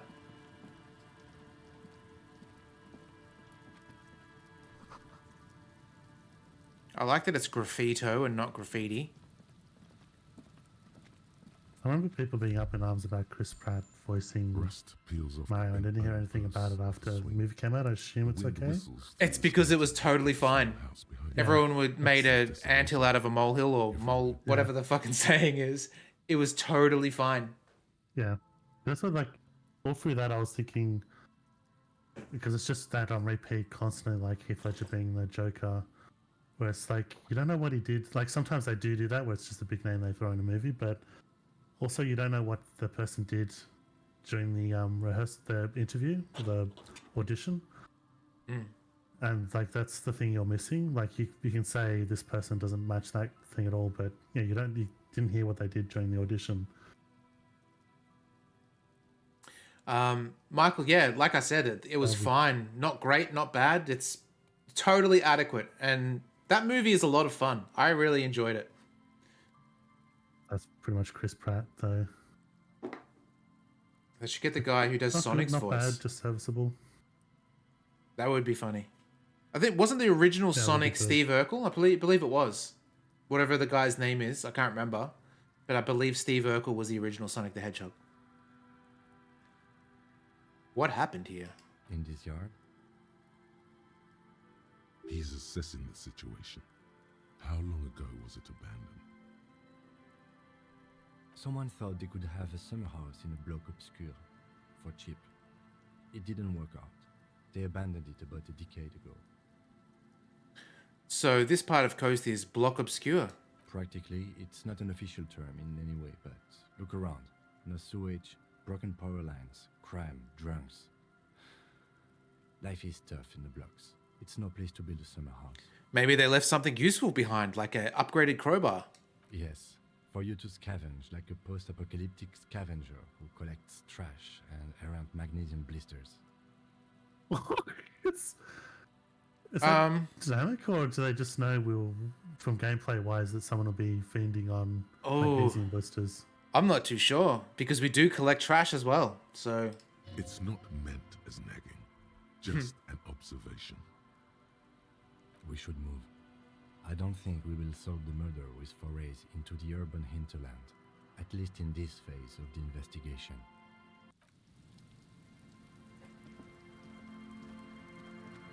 I keep forgetting to scroll all the way out. Remember how it was a gameplay mechanic? Somehow we unlocked the ability to zoom out because of our perception or something? Oh, yeah. Which is such a neat... Is this the music that we want to sing? Maybe? Hang on. Let's have a I'm look. actually worried about how many other quality of life things we might be missing because we didn't unlock it. The porter reel is just what you needed. Yes! The reel's attached to the apparatus with a satisfying click. The tape is routed behind the magnetic reader. You press the large button marked Commencer, and the tape starts spinning. There's a small delay Come back in a before couple of the song minutes. starts Get a playing. drink and reheat the heating pad. No worries. It sounds like someone's moving in the room, getting comfortable. Then the organ starts playing, a simple, melancholic tune echoing in the hallway. A lone singing voice joins in. I'm not sure if this is spoilers, Michael, so just tell me if it is, but I saw that this game actually has a voice actor for Harry. Is this going to be like the that South Park game where right at the very end the main character speaks after being silent the entire game? Telling you about the tiniest church in Cessons, surrounded by even tinier yard. You almost feel the seaside mist on your skin. It's mega sad. Within seconds you know this is the one. The real shit. You've been looking for. The one you trust your room to. This one tells it like it is. This is your tune. This is our karaoke song. It has to be. A click, then silence for a bit. I could Then sing this the at tape stops karaoke. spinning. I think I could sing this. Of course you could sing this. You could take sad to a whole new level with this. And you already know the lyrics since you've listened to it like a million times. Yes. Let's hope that the music doesn't get destroyed in the rain before we get there. Yup, they're all here. All 3 verses. I'm excited, guys. And the B-side of the tape contains the instrumental version. It's Ooh. like the world itself is telling you to do it. Only one obstacle stands on your way. Nothing can stop me now. Gart. You have to convince Gart to let you sing karaoke. Oh, on true. your own. After you've won him over, you can express yourself. Let the pain out. Make everyone understand. Oh, that's going to be a hurdle for sure. The lieutenant looks at you as you remove the tape from the boombox. He doesn't say anything. That is so exciting. I remember when we picked up this filthy jacket. That was really good too. Oh man, I'm so stoked. We get to sing. I'm back. Cool. We confirmed that it is the karaoke song.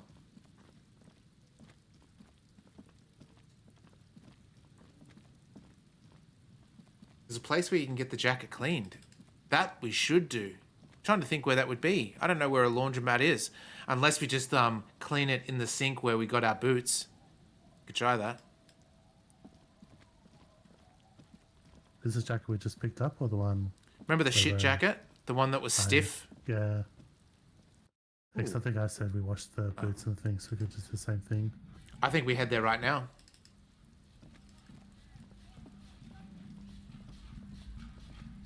Oh, but I also... Let's quickly talk to the hooligans first. That's not how you get there.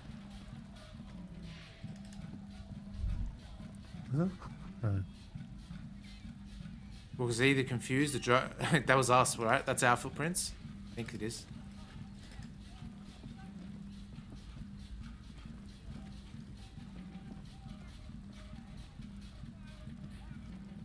Don't want to talk to any of you yet. I'm going the wrong way again. Okay. Ooh. Perception boots. Oh, boots though. Oh, boots that'd be though. nice. Boots though. Authority or composure. Oh, let's look at them at least. Let's put them on and see what happens. Whoo-wee! Look at those bad boys. They do look pretty sweet. Here's the thing. We'll leave Michael up to this decision. With our character starting to regain his composure and become a super cop, maybe moving away from the corpse boots is the right thing to do? Or do we just keep wearing the corpse boots? Because they're the corpse boots. Drama, electrochemistry. What's that jacket?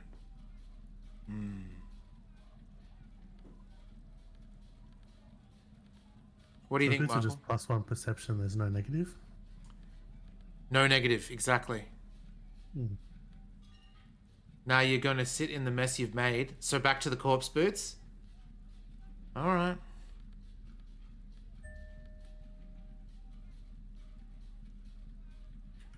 Put those corpse boots on. Okay. Yes, sir.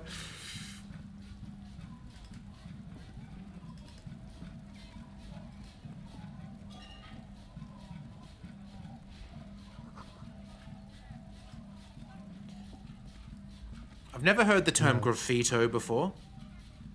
No. It's like how gelato in the 80s and 90s was called gelati here, and now it's gelato.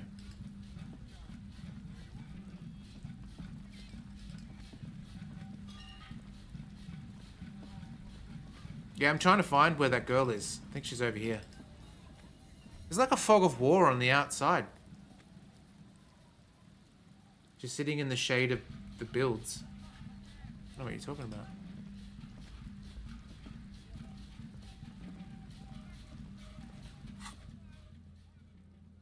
Oh.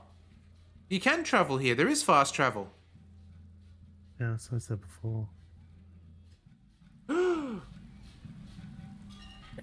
Look at that. Oh, you want to talk to this girl? Alright. No? Not talk to that girl?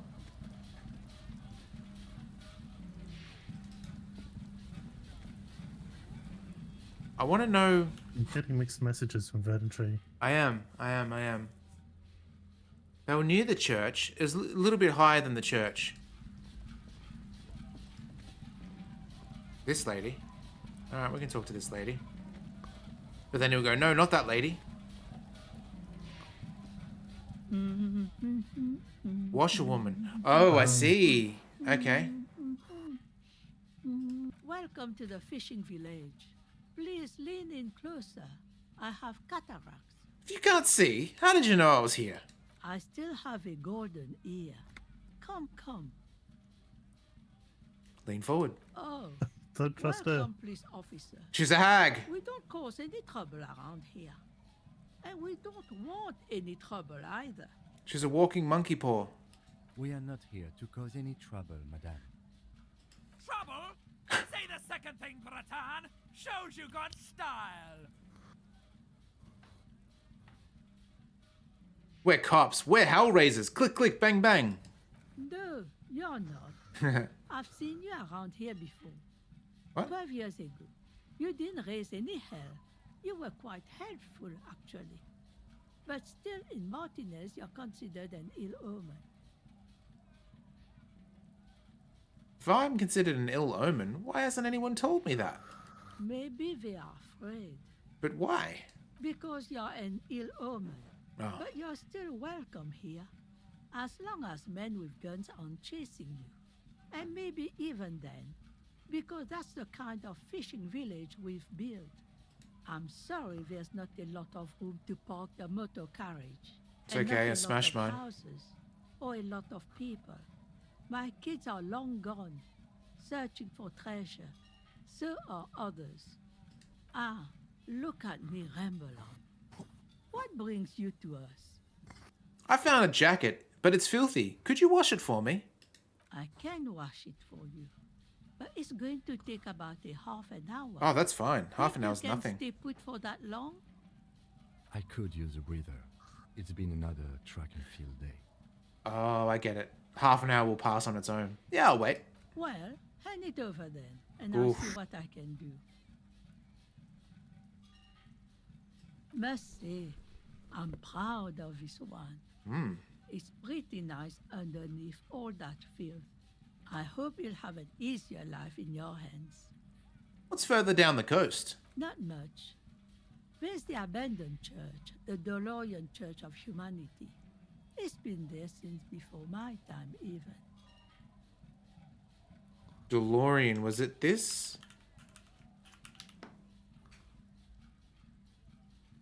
Or was it? There it is. Thank you. Why is it abandoned? Some things just don't fly, officer. Look around. Who'd go to church here? They built it 300 years ago. Must have been nicer then. I was watching an episode of Come Dine With Me with Lisa last night, I think it was.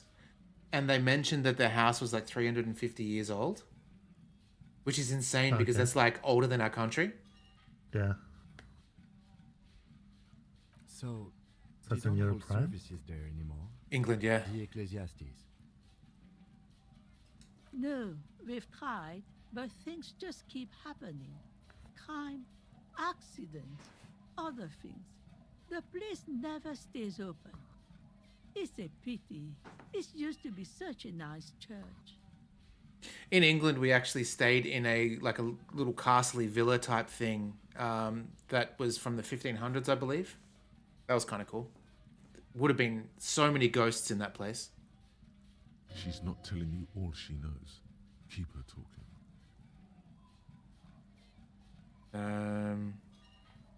What else is down the coast? Before you get to the church, there's some ruins. Ooh. An apartment complex or some kind of electrical plant. Run-down bunch of houses. Empty. Which is it then? Apartments or an electrical plant? I don't know exactly. A pre-war place. It used to be something. Before the war. I wasn't here then, you know. Was born in Samara. Anything else of note? Of note? The old fish market up on the boardwalk. But it's closed. Who'd want to come to the fish markets here? No one. That's why it's closed. It was once a bustling place, back when I was young, and so was everyone else. Now, what catch we do bring in goes straight into a lorry for the Delta or somewhere else. That's it. There's got to be more along the coast. What? You're one of those real estate people with big plans? If you want a development opportunity, you can check out the abandoned building over at Land's End. Used to be a supply depot, we think, sending goods and ammo across the bay. Ooh. It's jammed shut though. We tried to get in, see if there was anything to sell or scavenge, but it's impossible. Ooh, where is that? Check out the abandoned building over at Land's End. Keep that in mind, Steve. And now you know everything there is to know about this coast. Ta-ta! Alright, let's check out this jacket, shall we? Pain threshold and half-light. That's pretty good. Compared to empathy and hand-eye. Half-light's been... Yeah, I think we might put it on. Oh, look at us. Look at us. We're trendy. They go with our boots, too. Look like we're about to play football. What's this thing? Pippo Pippo. Oh, it's a hat. Let's just try it on. Oh, look at us. Hell yeah. We just need Kuno's pants. And then we're set. We got the... No, absolutely not. We got... You look like the muscle man? No. It's the rest I'm thinking of. It might actually be worth keeping this hat, to be honest, because the umbrella hat has +1 logic and negative suggestion, and this is +2 logic and -1 perception. Considering our perception is out the wazoo, we can lose 1 maybe, comfortably. And look how stylish we are, man. Oh yeah. Oh, we wanted to keep this just in case the kids wanna. Gonna walk into the room full of kids and call them Daddy-O and try and fit in. We are pimping, absolutely.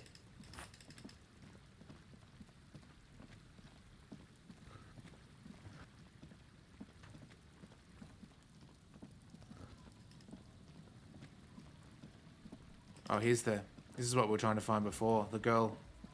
And then we can go into the church and take a look. Oh, actually, I'll quickly speak to Egghead and Sign fella. I see you're here again. Off Sign, man. Did I mention getting us into the church would help? Sign? Yeah, gotta compare. See if we can align. Interesting. I suck at socialising, man. Even now, our sign synchronisation is way off. I'll see what I can do. Okay, cool. All right, what about you, Egghead? The young man with the tape recorder acknowledges your return. When he looks at you, he squints as though you were the setting sun. This is hardcore. Say nothing. Hardcore! Say nothing. Hardcore to the mega.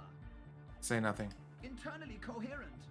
I was wondering if you knew who killed the mercenary hanging behind the thing. Good morning, yeah. 1, 2, 3. Yakokata, the place to be.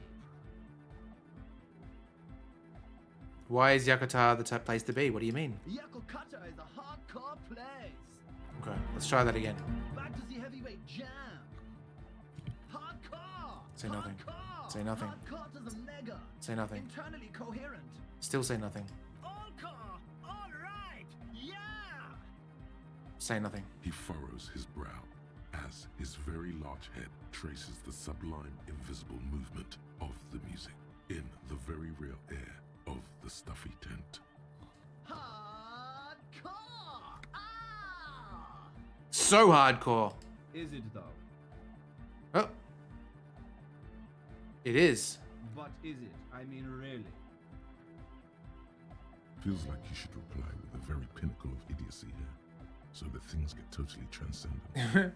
But you haven't gotten there yet, so you don't know what to say. I was thinking that too. I am the mic enforcer. I am the chicks checker. Yeah! Okay. Hi again. So, how are things going? I know Noid has his signs, but what's the deal with Egghead? He's a quiet man, mostly communicates through music, and by being a master of ceremonies. How do you communicate to him? Well, he's just kinda here. I don't really know how to communicate with him. Have you ever really talked to him? Yeah, sometimes. When I stumble and find my way into his centre, you have to hear a lot of hardcore to the mega first though. Right, yeah, that's what we'd found out too. The man smiles mysteriously, choosing to let the beat speak for itself. Okay.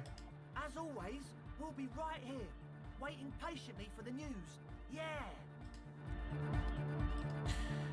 What say we try, at least, to sing karaoke before we get into the church? Oh, we've got this girl right here, though. We'll quickly talk to her. So hoping we get to sing. Looking girl in her late teens or early 20s kneels on the ice with an electronic contraption in her hand. Hearing you approach, she looks up. Oh, hello there. Hi. She must be Estelle, the last of the speed freaks, Posse. It's cold out here, but she's not wearing a hat. She must be freezing. Everyone knows drugs make you invulnerable to cold. You bet this one likes to party. Oh, fuck off, electrochemistry. You must be a cell. That's my name. I take it you have met the others. Did they tell you about the church and the club thing? They did. Will you help us? I'll help you, alright? Great. Let us know if there's any progress, will ya? We've I been waiting for weeks here. have some questions for you. For some reason, the words don't come out. Instead, you instinctively touch your collar to check your necktie. Mm-hmm. It's crooked again! It always is! It's a traffic accident and a noose! Also, you should ask if she wants to party. Or better yet, ask her about that hat! Lest the necktie think you're boring.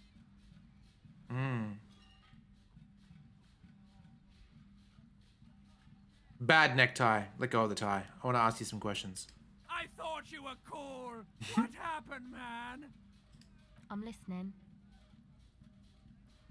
The others told me you went inside the church. What did you see in there? Oh, that. You're not going to believe me. Off gonna take a bio break. There's no point in me Few telling minutes. you. She's less prone to blurt it out, crab man, than the others. We'll see. Go ahead and tell me. Okay. I went in and I saw a woman next to one of those machines there. Noid calls it a mainframe. She was dressed like someone who's been raised by their grandmother, you know, strange old clothes. Had this absent expression, didn't say anything, just stood still. Go on. And then, you know, right behind her, a man crawled down the wall, upside down like a crab, down the church wall. I think the woman didn't even know he was there. He was completely silent. I wonder what this is going to be, guys. Let's be honest. Like, this hasn't been supernatural yet, so I doubt it's what she says it is. He stopped right before he got to the floor, then just hung there like that, looking at me, right at me. I fucking turned around and walked out. End of story. Like a crab, you say? What did this crab man look like? It was too dark. I couldn't tell exactly. You were wrong. I do believe you. Why?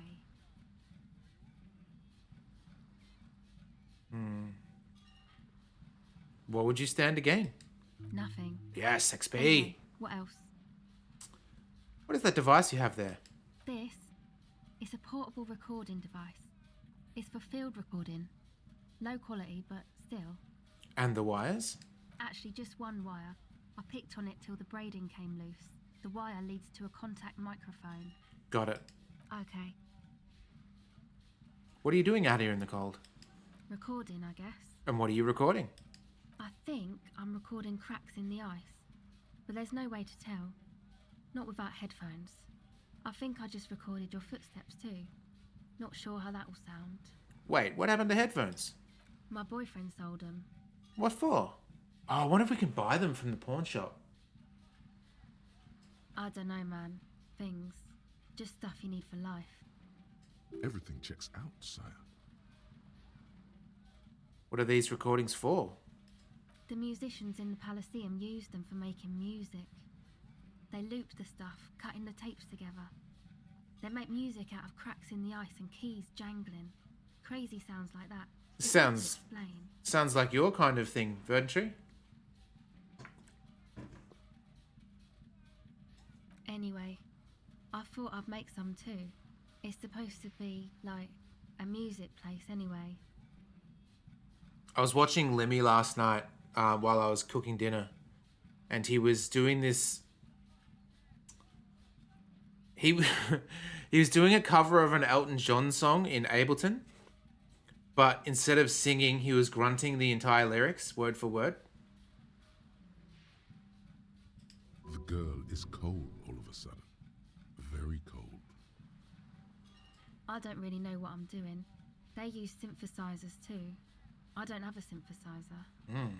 Take this, you're cold. Oh. No, man, fuck that, I'm cool. I'm sorry I said that. I'm sorry about the fuck. It's okay. We can give her a hat. Thanks. No, not that hat. Oh, we can't reload because we don't save scum. No. Well, looks like we're wearing the umbrella hat again. I wonder if Steve will even notice.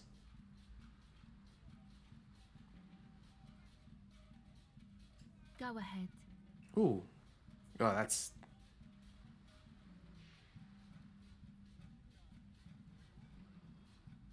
No, we're not going to do that yet. Okay, bye. All right.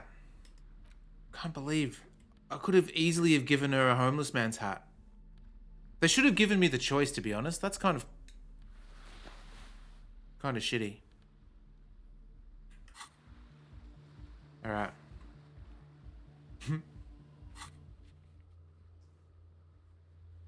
Hey, why can't I fast travel anymore?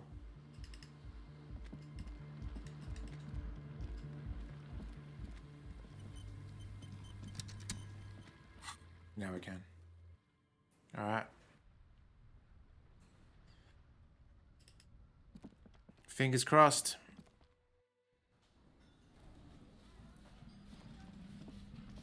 Look, I don't know what's going to happen, but I'm going to say it here.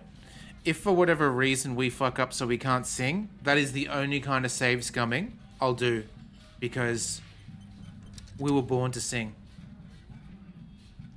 Can I help you? God, I need to sing karaoke now. No, you don't. It's not happening.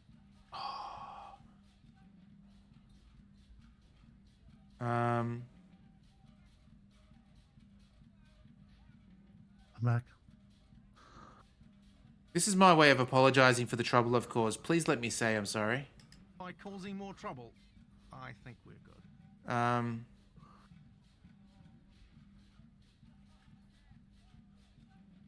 This is part of my quest of self-discovery. Help me. The Whirling's not a charity or a musical therapy clinic. It's a commercial establishment. You're going to scare away the customers. What do you even have a PA system if no one's using it? It's for no one. It's a prop. I'm not letting anyone use it after the great karaoke catastrophe of 44. It's not a prop, it's for clients. I know it's used. Okay, yes, it's for some... Oh no, it happened in 44. I'm a real client. I've paid my bills, and I have the right to the karaoke machine. Ha! Well, we don't have any tapes. They all got stolen. It's alright, I have my own song with me. The man in the vest and the violet shirt stares at the tape. Yes. Given him. He begins to frown. This is it, guys. This is the look of a man who's defeated. He knows he's out of excuses. Time for a bloody hard off. Fine. Climb on that stage and do your Yes! thing. Get out of my hair. I'll plug it in for you. Damn this karaoke machine. I'm having it uninstalled, he mumbles to himself. Oh yeah, time to do the damage. I watched Shang-Chi recently. Oh, that's pretty good. I didn't mind that one. Yeah. Remind me because there's the karaoke scenes in that. All right, here goes. Joke multiple times of like we need to go home, get some rest for this thing we got to do tomorrow. Yep, definitely. And then it cuts to them at the karaoke bar, singing and getting drinks. I actually watched. Lisa and I went and saw the Barbie movie last Sunday. What's that like? At the Sun. It's actually pretty good. It's I kind of want to see it. Yeah, it's definitely not a children's film, that's for sure. But the Shang-Chi guy's in that too. Okay. He's one of the Kens. Is there any scissoring in it? Because it's not legitimate Barbie if there's no scissoring. God damn it, Steve. That is disgusting. There is no scissoring, Steve. You feel a little dizzy, a little unsteady suddenly. All right, here goes. So, are you ready for your thing now?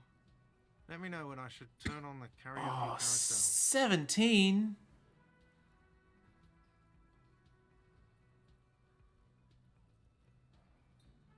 Look around the room first. Drama. Do we have things? Can we redress to accentuate our drama? Hope so. On the premise, not super lively. It would be So we could just go for it. We've got plenty of morale, and part of karaoke is doesn't matter if you're good or not. Yes, you can always do it in the evening. It will be less scary with a lot of people. Oh, okay. Bonus if it's in the evening too, yeah. Yeah. We're pretty close to evening right now, 6:30. We won't do the ready yet, but we'll at least do the other ones because sometimes they stack to your like give you a plus. Yeah. Put your lips and test it. Immediately, a loud feedback noise startles the room. You feel like an amateur. How are you supposed to hold the mic? Should you we just get negative for sing that? into it? Hope not. Where should you stand? When you were away, I said if we somehow fuck up the karaoke thing, it's the only time I'll re-roll. Yep. Yep. It's the only time. Guess we don't need to bother getting on it because we're probably going to wait till evening anyway, right? Yeah, I still got to do the Still got to make it so we can do it. Just looking for the clothes now, though. It was drama, wasn't it? If only we had something with drama in it.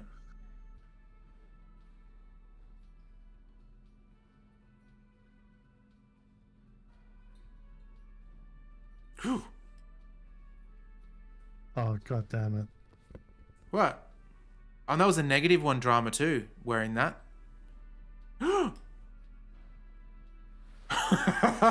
This is weird. That means I'm going to do karaoke in the racist. Look at that. outfit. Look how handsome we are. We got a necktie and a mesh shirt. We gotta do like the worst song, racist song. We gotta do like Turning Japanese or something like that. We ain't get up like that. Alright, let's Can I help you? Oh, that's right. We saved before that. Let's go up to the microphone at least and see what the percentage is now, but we'll do it at nighttime for sure. The stage is all set up for your performance. Feels silent. You can hear the pellets creak under your feet. We could even go to the pawn shop and see if there's any clothes there that up the drama as well. You feel a little dizzy, a little unsteady suddenly. So, are you ready for your thing now? Oh, Let me know when I shit. should turn on the karaoke carousel. Dress code, insane silk dragon. That's so good. I love it. I love it. Should we just sing now? What do you reckon? I'm going to look around the room first. There are some people out there, but mostly a post-meridian slumber has fallen on the premise. Not super lively. I think we do it. It would be wiser to perform in the evening, no? But the choice is yours.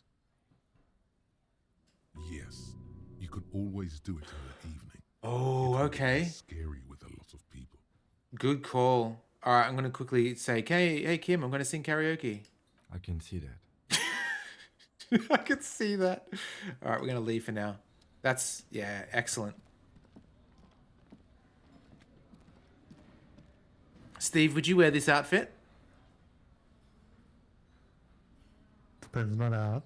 Not, Not out. especially not in front of an like Asian work partner. Probably not in public. Probably generally not. Anyway. Okay.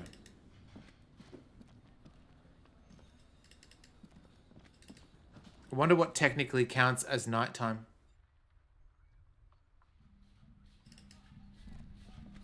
All right, let's put away this boombox. We don't need it anymore. Is there any... These don't give any drama or anything, do... Or maybe.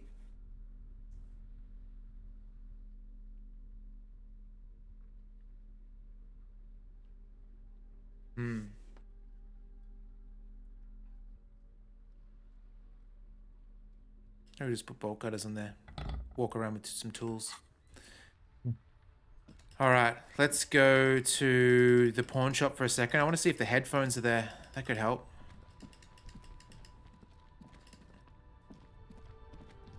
$8 p.m. Okay, not too long then. An hour and a half. Do you reckon it's gonna have an actual voice actor do the singing? Well, that's what we were discussing before, because there is a voice actor for Harry Dubois. Hello. Let me know if I can help you with I guess we haven't heard him, yeah. Sure. Let me have a look. Unless it's the internal voice, it's his voice. Anything else you're thinking of selling? We don't need that. How about that? Pawn that. What about these? I don't need postcards. Empty cassette. No. Now, how do we buy?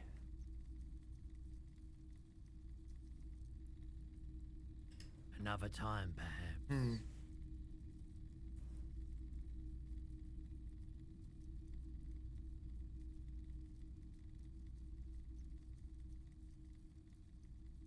Someone else came here earlier today asking. What? Sold? We already know that. This is a pawn shop. What the f? Did feel as if you've met before. That's not cool. The lieutenant shifts from one foot to another. Alert. Oh, this is good actually. Have people come by from Everett Clare's union to see about the gun? Maybe. Shady looking guys came in here yesterday, looking like they'd just taken off their Wild Pines overalls. They asked if I have a police weapon to sell. I told them I already sold it. They went their way. It was a trip, but you know, all sorts of people come here, asking for all sorts of things. Maybe Claire really is tracking down your gun. Hmm. People as oleaginous as Everard seem like they're lying, even when they're really being truthful. Any idea where I can find this buyer? My apologies, officer, but I have no idea where she was coming from or where she went. Damn. A needle in a haystack. There is nothing you can do about it right now. Okay. You'll just have to hope Everard wasn't lying, and the Union can track her down in time. Sure, man. Okay. Where's the buying option though?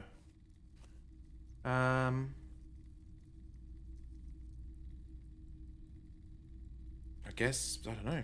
Maybe we just... What's that? A typical Martinez streetlight sits among assorted floor and table lamps. Nah, it's fine.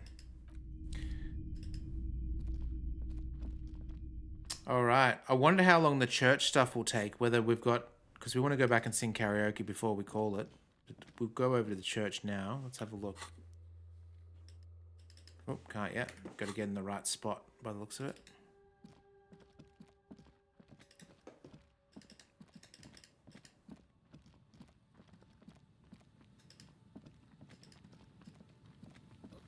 Steve, what's your go-to karaoke song, given the choice? I think I said last time and I struggled to think of it. I know there's one my voice kind of works on.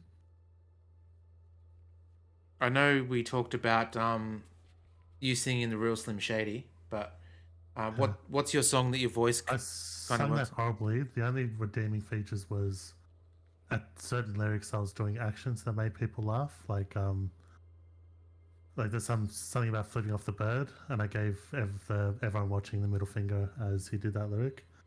I remember doing some stuff like that. Oh, grabbing your dick, and I did the crotch grab. That's Steve once again lives up to his name as the filth bag pirate. I think. Don't know if I've tried. I think I might have tried it once and it did work. The theme from Rawhide from Blues Brothers. The Rollin', Rollin', Rollin' song? Yeah, I think my voice kind of matches it. I know most of the lyrics off by heart because I love that song. Okay.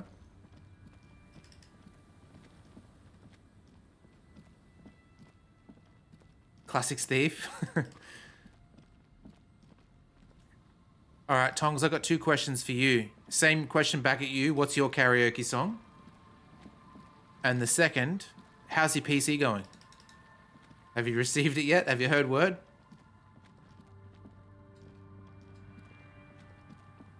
Well, there's the church. Yeah, it's actually subtle because from verse to verse, that line changes. So it's keep those doggies rolling in the first verse, and then it's keep those doggies moving, although they're disapproving. They're really neat. Creep? Yeah, Creep's a good one, yeah. Tongs. I find with Creep, that is a song where you need to warm up a little bit because the sort of the she's running out the door section is very, very high. And so if you haven't warmed up, your voice will crackle like the dude from The Simpsons. Yeah, and I love Creep, but I would never attempt it just because of the high pitched part. If it wasn't for that part, I could maybe try to get away with the rest of it. Well, you could just sing it a few octaves lower. I guess so. I don't know. Yeah. I listened to the acoustic because the Guardians of the Galaxy 3 starts off with the acoustic version of it. And I got the soundtrack of all three movies and listened to, so that's got the full version of the acoustic version of Creep. But I don't like it. I like it in general, but there's certain bits he does differently that I don't like. At one stage, it sounds like he's burping while singing. That's very, very weird and upsetting. That kind of reminds me of I was reading an article and Frank Sinatra, the real Frank Sinatra, sung a Beatles song, one of Michael's favorite songs, Something. And knowing Frank Sinatra's voice, great voice, knowing the song Something, great song, putting those two things together was like peanut butter and chocolate. Fucking shithouse. It was awful. So,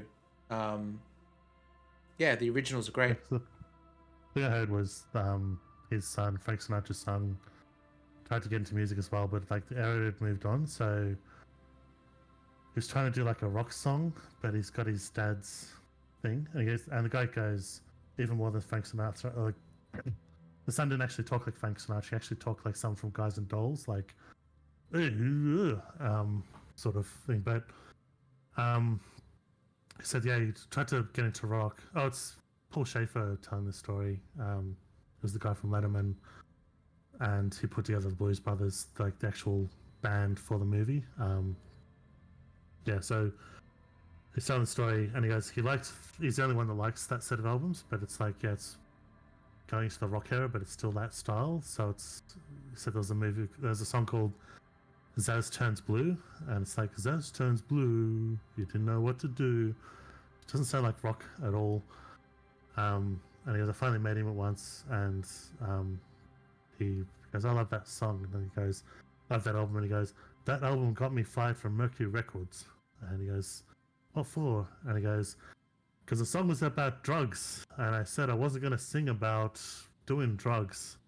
So Zaz Turns Blue is supposed to be a song about LSD. Oh, okay. But it's the weirdest thing, because it's like, it just sounds like, yeah, the Sinatra, standard Sinatra music, but he's singing about drugs or trying to do the rock stuff. That was the weirdest concept. I think Lucy in the Sky with Diamonds is also about LSD. Lucy Sky Diamonds. I assume so. That's what speaking of Guardians of the Galaxy, there's a song in number 2 that I really like. And then when I listened to it on the soundtrack, I found out it was about taking LSD. It's called Lakeshore Drive. So there's a revelation of like, oh shit, Lakeshore Drive, LSD. Yeah. But yeah, it's still a very, very neat song.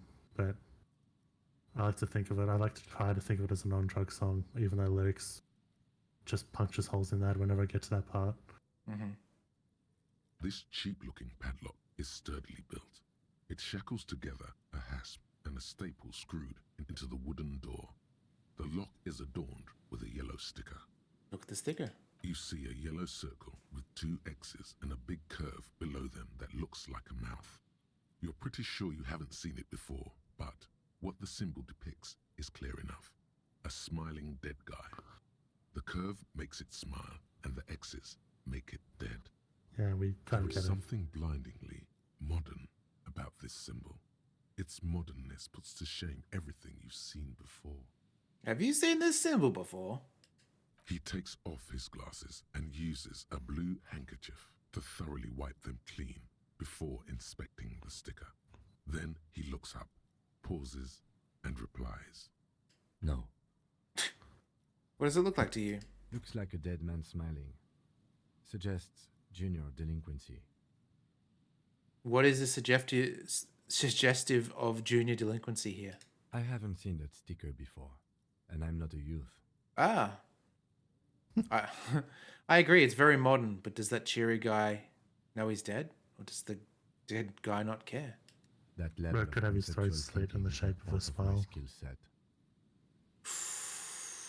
Ooh, interfacing, 58%. All right. Psycho, are you still there? If you're there, let us know if you want us to give it a shot.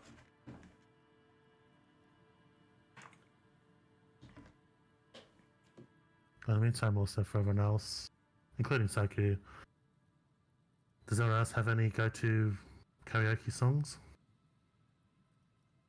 Mine is Crazy Train by Ozzy Osbourne. Oh, it's a great one. Time for a bloody hard off, indeed. 58%. Whew. All right. Doesn't look like Saku's there. Let's see. Tongs, are we doing it? Are we doing it? We're going to rip off that sticker. I wonder if we rip it off, whether we can wear it like a badge or something.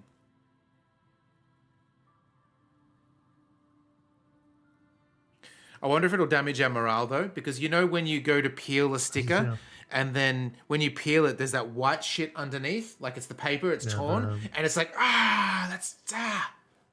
The anti-tampering, it's to stop someone from removing it inside the store and replacing it with another sticker. Or even just low-quality barcodes and shit, like you buy a bottle of water or something. All right, Saku, are we going to try and peel the sticker or not? Your call. We could technically back out, check for an interfacing outfit.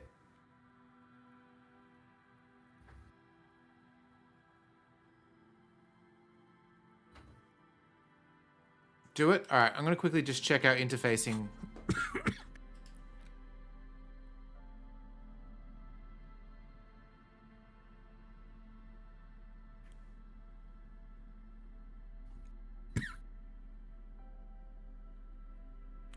Gloves.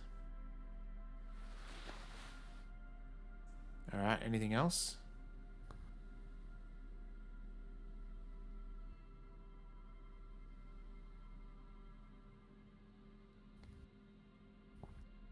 No. Okay, here goes. Heavy wooden doors, more than twice your height, stand shut in front of you. Let's do it. The rectangular sea-worn ornamentation. There's nothing like the sound of a sticker unpeeling. Now it's stuck to your thumb.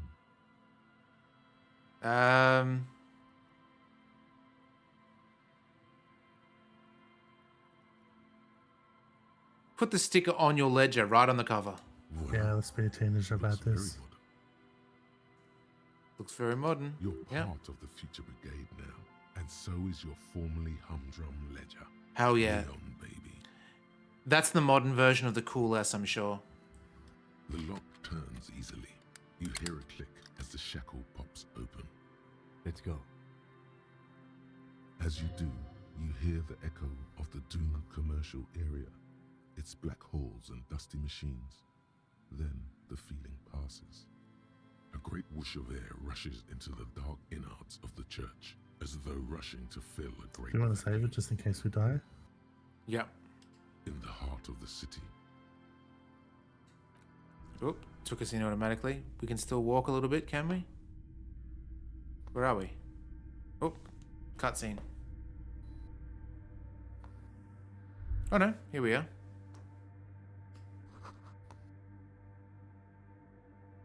You should walk here, not run? Okay. It's good music so far.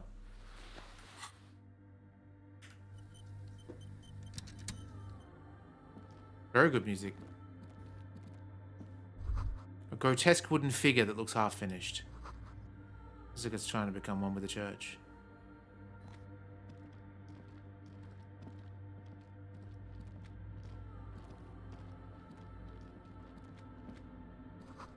Prayer book has been left open.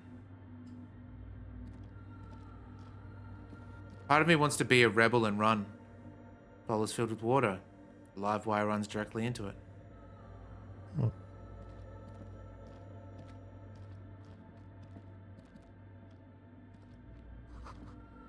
A spider has spun its web around the wood-carved pillar. Ooh, there's some shoes over there.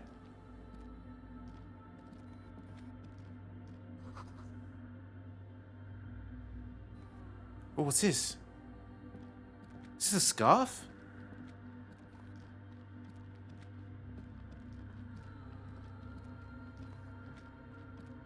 It is. Pain threshold.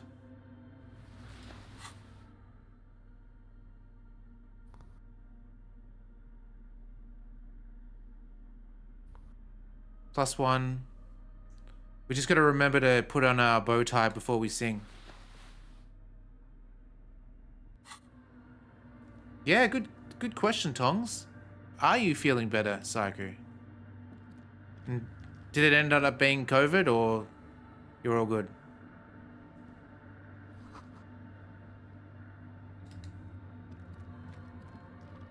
Oh, we're running. The silence in this part of the church, it's almost palpable. All the shifting matter and shuffling of living things is gone. Nothing seems to exist beyond the church anymore. Maybe if you were to stand in just the right spot, even your footsteps would be completely silent. Wait, I still think I hear something. And then it's gone. Almost all of it. But for the faintest of hums. It seems the sound here is detached from its source somehow, if not blotted out outright. Truly unusual. You can hardly hear your own breathing. Let's stomp our feet and clap our hands. You produce a few muffled thumps, after which the silence feels even more total, somehow. Yell as loud as you can. Your voice is bare. Ayo. Not a howl, but the softest of whimpers. It's unnerving. Kim, what is happening?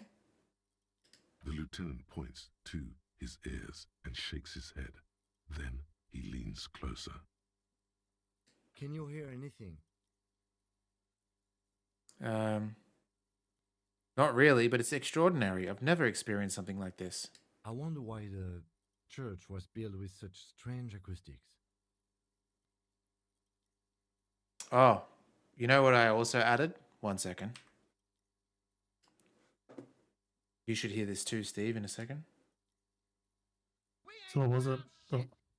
Ah.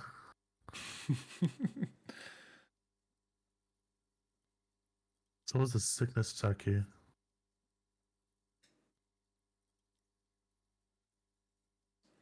Whatever it is, it's definitely real. Something odd is happening around us. The lieutenant doesn't reply, but you can sense him tense up next to you. Look up and into the bell tower. The orderly rows of ceiling panels become barely visible, then disappear completely in the darkness of the tower overhead. Masters of perception. You have to roll a natural negative or natural 2. Let's do it. Come on. Yes! What are we looking at? The Velociraptor? Oh, that'd be the crab thing. It's like there's something moving up there. A shadow has emerged from the tower and it's making its way toward you through all the other shadows. Follow the shadow's movements. It's not a shadow anymore, becoming more substantial as it gets closer. The shape of an animal descends. Officer, is there something up there? Oh no, you've lost sight of it. Where did it go? On the ceiling? Yes.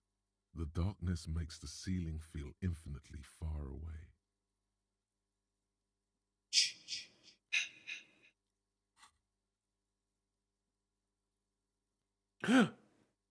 You see something hanging from the rafters, looking straight at you with dark eyes. Maybe it's possible to talk to it. Hello, Gov. Save it before, in case we get killed. The shadow is a man made of the same stuff as the carpentry of the building. He is studying you intently. The crab man. Are you the crab man?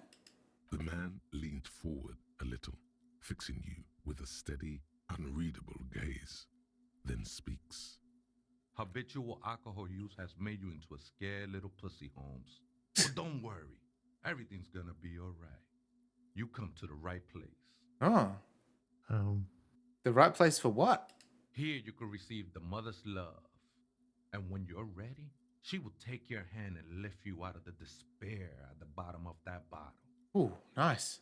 This man is obviously a habitual narcotics user. Do we really need to question him? Hey, and what was that about? The bottle again?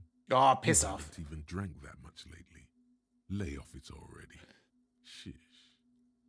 I'm a policeman. I need to talk to you about police things. I don't know anything about alcohol use. Oh, yeah, sure. You don't know anything about alcohol use. You got it all under control, Way. I could smell the control all the way over here.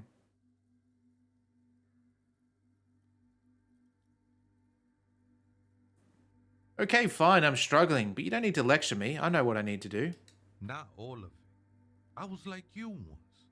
You don't know all the havoc Albino is wrecking on your mind and your spirit. Necesita parar, homie. You know, actually, since we're here, you may want to pay attention to what the ceiling climber is saying. True. Look at these crazes. What is this shit?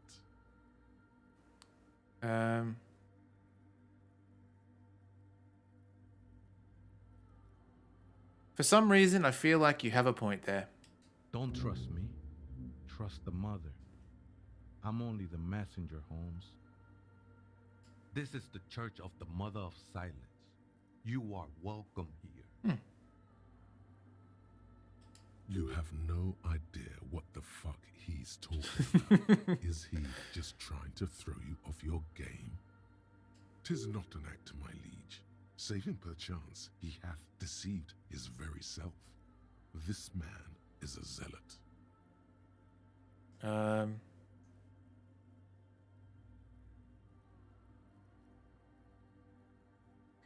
Do you know what the other spooker is? Point to the strange machines. Other spooker? Oh, esa viejita es muy estudiosa. Don't know, Holmes. Unfortunately, I don't know Spanish in any sense.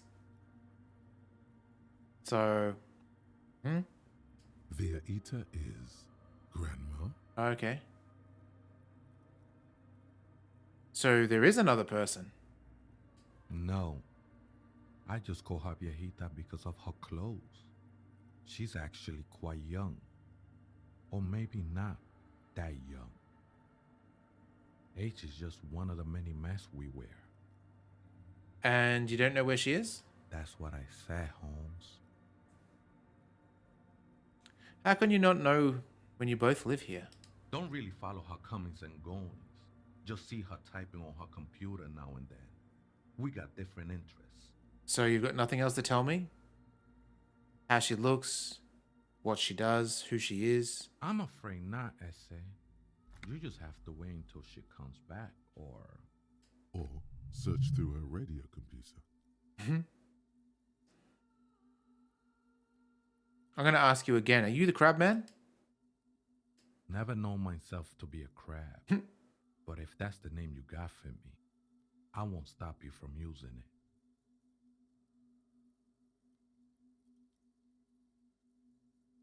Sorry, you just weren't moving like a human. I always thought of myself more like a flame, flickering along the rafters and beams. It may be that I gotta work on my technique. That's not the only technique he's working on. Look at those carved sculptures. And is that a satchel of tools over there? Wait, did you also carve all those sculptures? Sure am. Yes. Whittling wood used to be something I just did to busy my hands.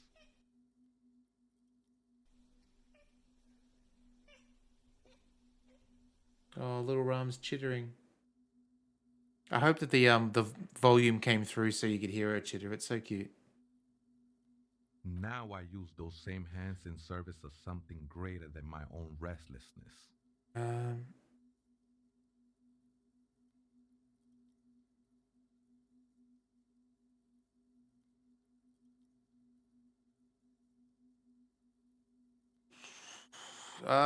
Steve, you can choose this one.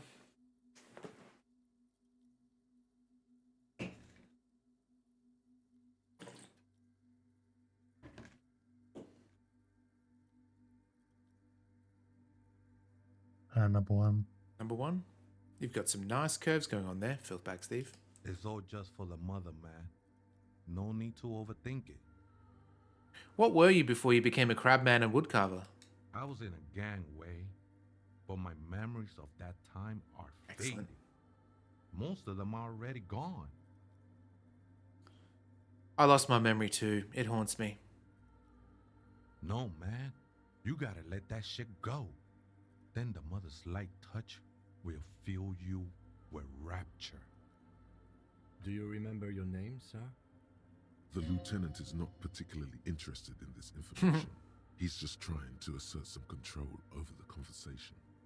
Tiago's my name, but those syllables don't mean much to me these days.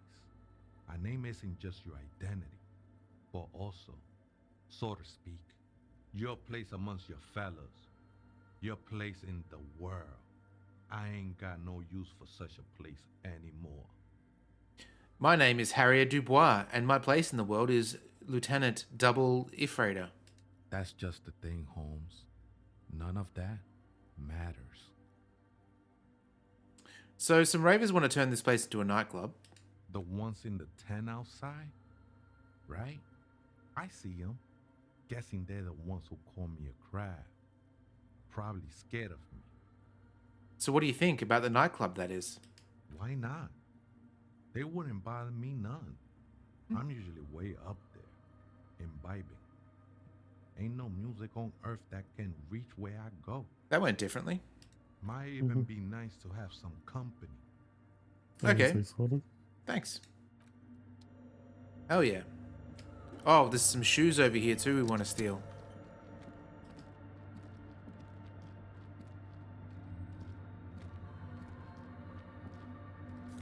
Money! Ooh, empathy boots. Let's have a look to see what they look like. Oh, look at that! Look at this sharp fellow over here.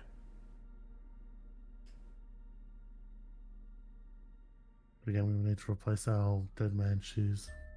I don't think Michael will let us. Mm. I think they're basically locked on us. Yeah, so still switch the other ones temporarily for stat for the various checks. True. These are our walking around, you know, booting like boots do shoes. We need to do checks, we can swap them out.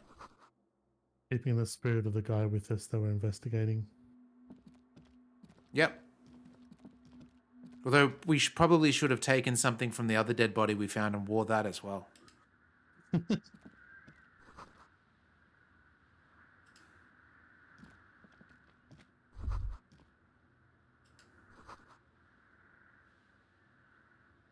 Be good if there was like 7 deaths altogether, whether kills or accidents, and they had an achievement for wearing one item of each person. A machine stands in the corner, watched over by the figures on the stained glass window.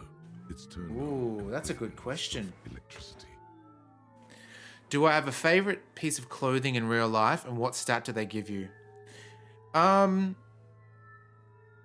Generally, I've got a few pairs of shoes. Normally, I've got about 4 pairs of Jordans, but Vessies that I've spoken about previously, you've seen Vessies advertised everywhere. If you ever watch Corridor Crew, they would have advertised Vessies, but they're completely waterproof shoes, and they're also slip-on, really quick.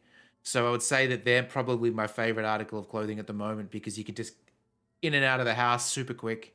You can walk through puddles with confidence. There's no avoiding the puddle. They can go all the way up to your ankle and you're good to go.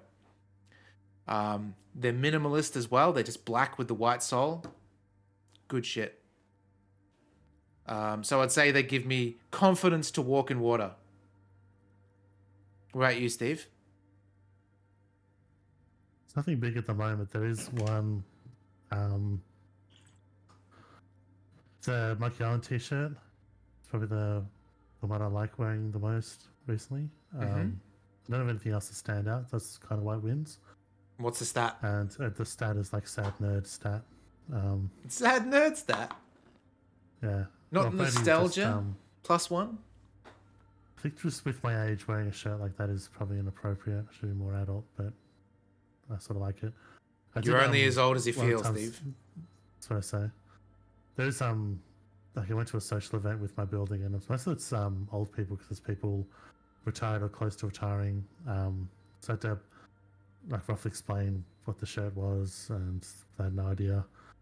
And I just remember walking home. I was wondering whether I was like, yeah, I don't know, 'cause I think I had the thought of I shouldn't have worn this shirt. And as I'm walking, there was a couple coming the other way, and the guy from the couple just points at me and goes, "That shirt is fucking awesome," as they passed. So you're basically low leaving that party, and then all of a sudden, Yeah. awesome. That's But cool. then out of the guy and the girl, that's the wrong demographic. I would rather be impressing because she was just blank faced. And it would be nicer to have a shirt that could do the opposite, but yeah. You wanted to be it's that. still good to have someone, do the really macho point, and that's fucking awesome. Mm-hmm. All right, same question back at you, Tongs, and Saiku, and Kui, and Verdantry. What's your article of clothing, and what's the stat? That's a good question. Another radio computer. And this time it's already turned on. We should leave. I doubt this place bears any connection to the case. Yes, but this machine looks just like the one from the Doomed commercial area. Wait, let me investigate it. You see fluorescent play and print buttons on the keyboard. A hatch That's connected Twitter. to the central compartment is wide open. So it's like a knitwear sweater with cat buttons.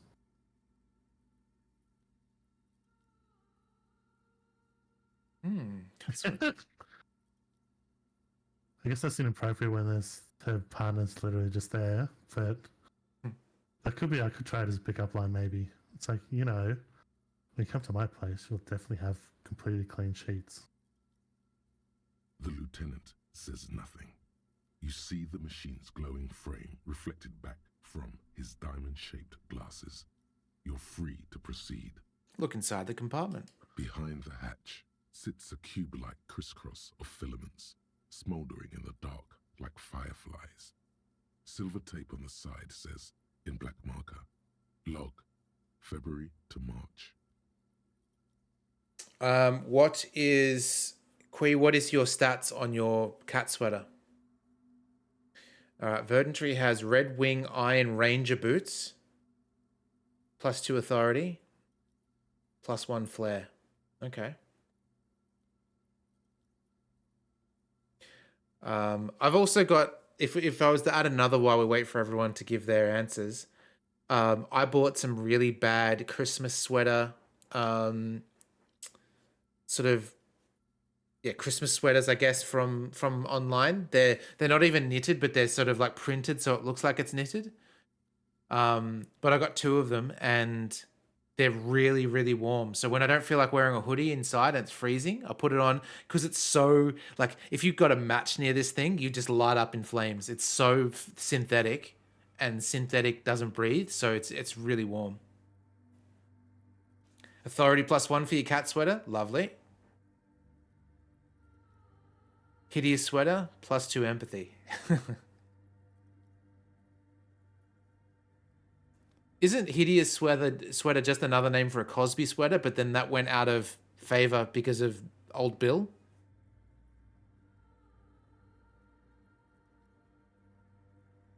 I'm not sure, because I don't think that's the whole... He represents the whole sweater. That said, if you're wearing it and someone goes, "Oh, that's a Cosby sweater," it's a bit of a bummer to hear. Cosby Sweater's a great song, though. If you've ever heard Cosby Sweater by Hilltop Hoods, it's real good.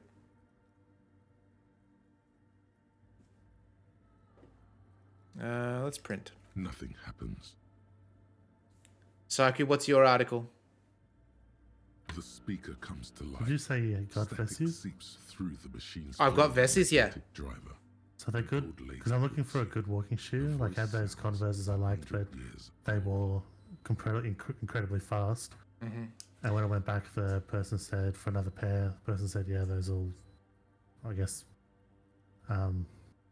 someone thought they're high quality just because they're brand, but I guess they're not designed to be walking shoes. I don't know, but are Vessies like good walking shoes? Like, I don't mind about waterproof or anything, just They are. I wear them primarily. I don't wear any other shoes since I've got them, and I walk at least 8 kilometers a day. So they have worn down a little bit. Like the tread in some sections is worn down to just flat, but they're still going strong, still waterproof, still gripping, and they're absolutely amazing. I can't praise them enough, like really, because I got them mainly because of the waterproof factor, because I was going to Scotland and I was thinking if I'm going to walk through the grass, I want something that keeps my feet dry.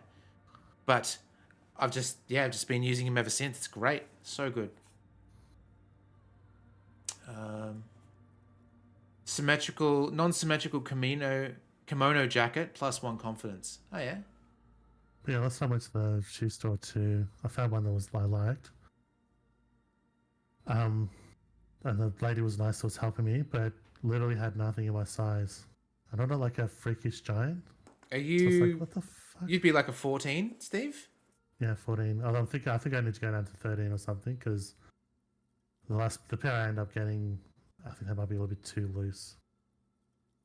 The Converses were, and they worked because of I think they worked because they were high up on past the ankle, so they were still secure. So if it's something like that, it probably needs to be 14, but for normal shoes, it's probably one less. Yeah. I would recommend if you do get Vessies, maybe get the one less, because they are slip-on. Like they're really sort of flexible, and they're the bomb. Can't praise them enough. Not even sponsored, and I'll tell you that you should get a pair of Vessies. Yeah, Converse, well, especially for Chucks, I got one pair of Chucks, and I got Lisa a pair of... So the company I used to work for, they got Converse. They were in a deal with Converse, and they made my company's logo in the shoes for their Chucks, and I got them in Lisa's size straight away, because I know that Chucks are painful on my feet, at least. They're too flat. I walk after a bit of time, and it just hurts my feet. So the Chucks, I've got Batman Chucks, and I wear them for basically outside doing yard work and stuff like that. Not because the shoe's bad. The shoes are great, but they just hurt after a while. Vans, I've never had a pair of Vans. Yeah. I think Vans, when I think of Vans, I think of the checkerboard punk shoe, right? Good evening. Votre accident on Saint-Brun. This is the East Insulindian Rapid Station 1. Please repeat. Is this the personal log? It's the same old woman oh, you wow. spoke with through the radio computer in the doomed commercial area. Yvonne, it's me again. How are you? Good, thank you. Please repeat. Is this the personal log? I looked inside the core, but the tape of the filament just said log Feb March. Good. Please repeat the password. Let's look around. There's no use trying to guess the answer. Maybe he knows something.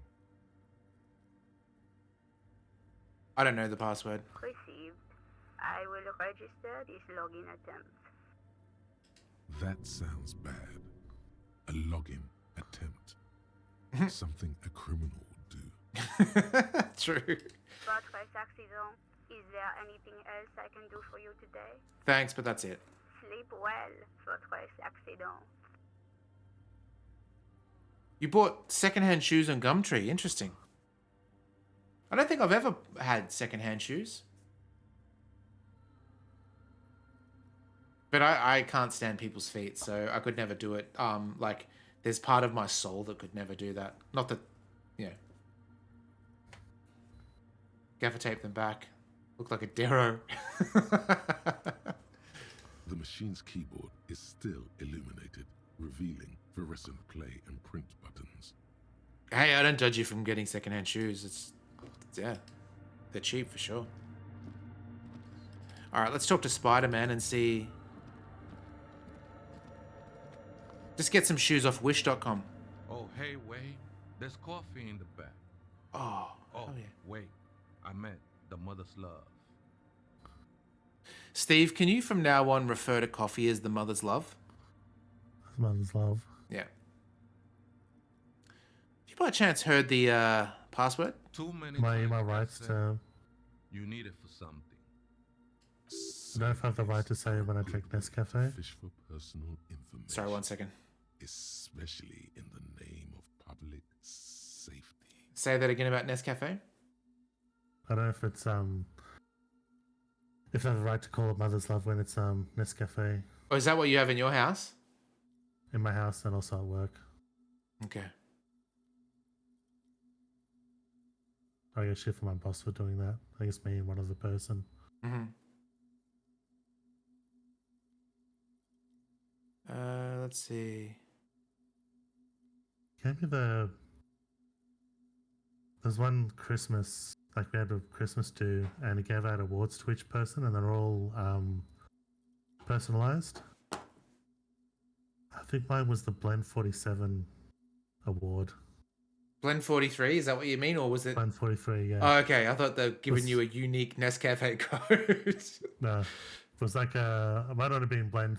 It was some sort of part on the number. Yeah. And something else. Blend 69.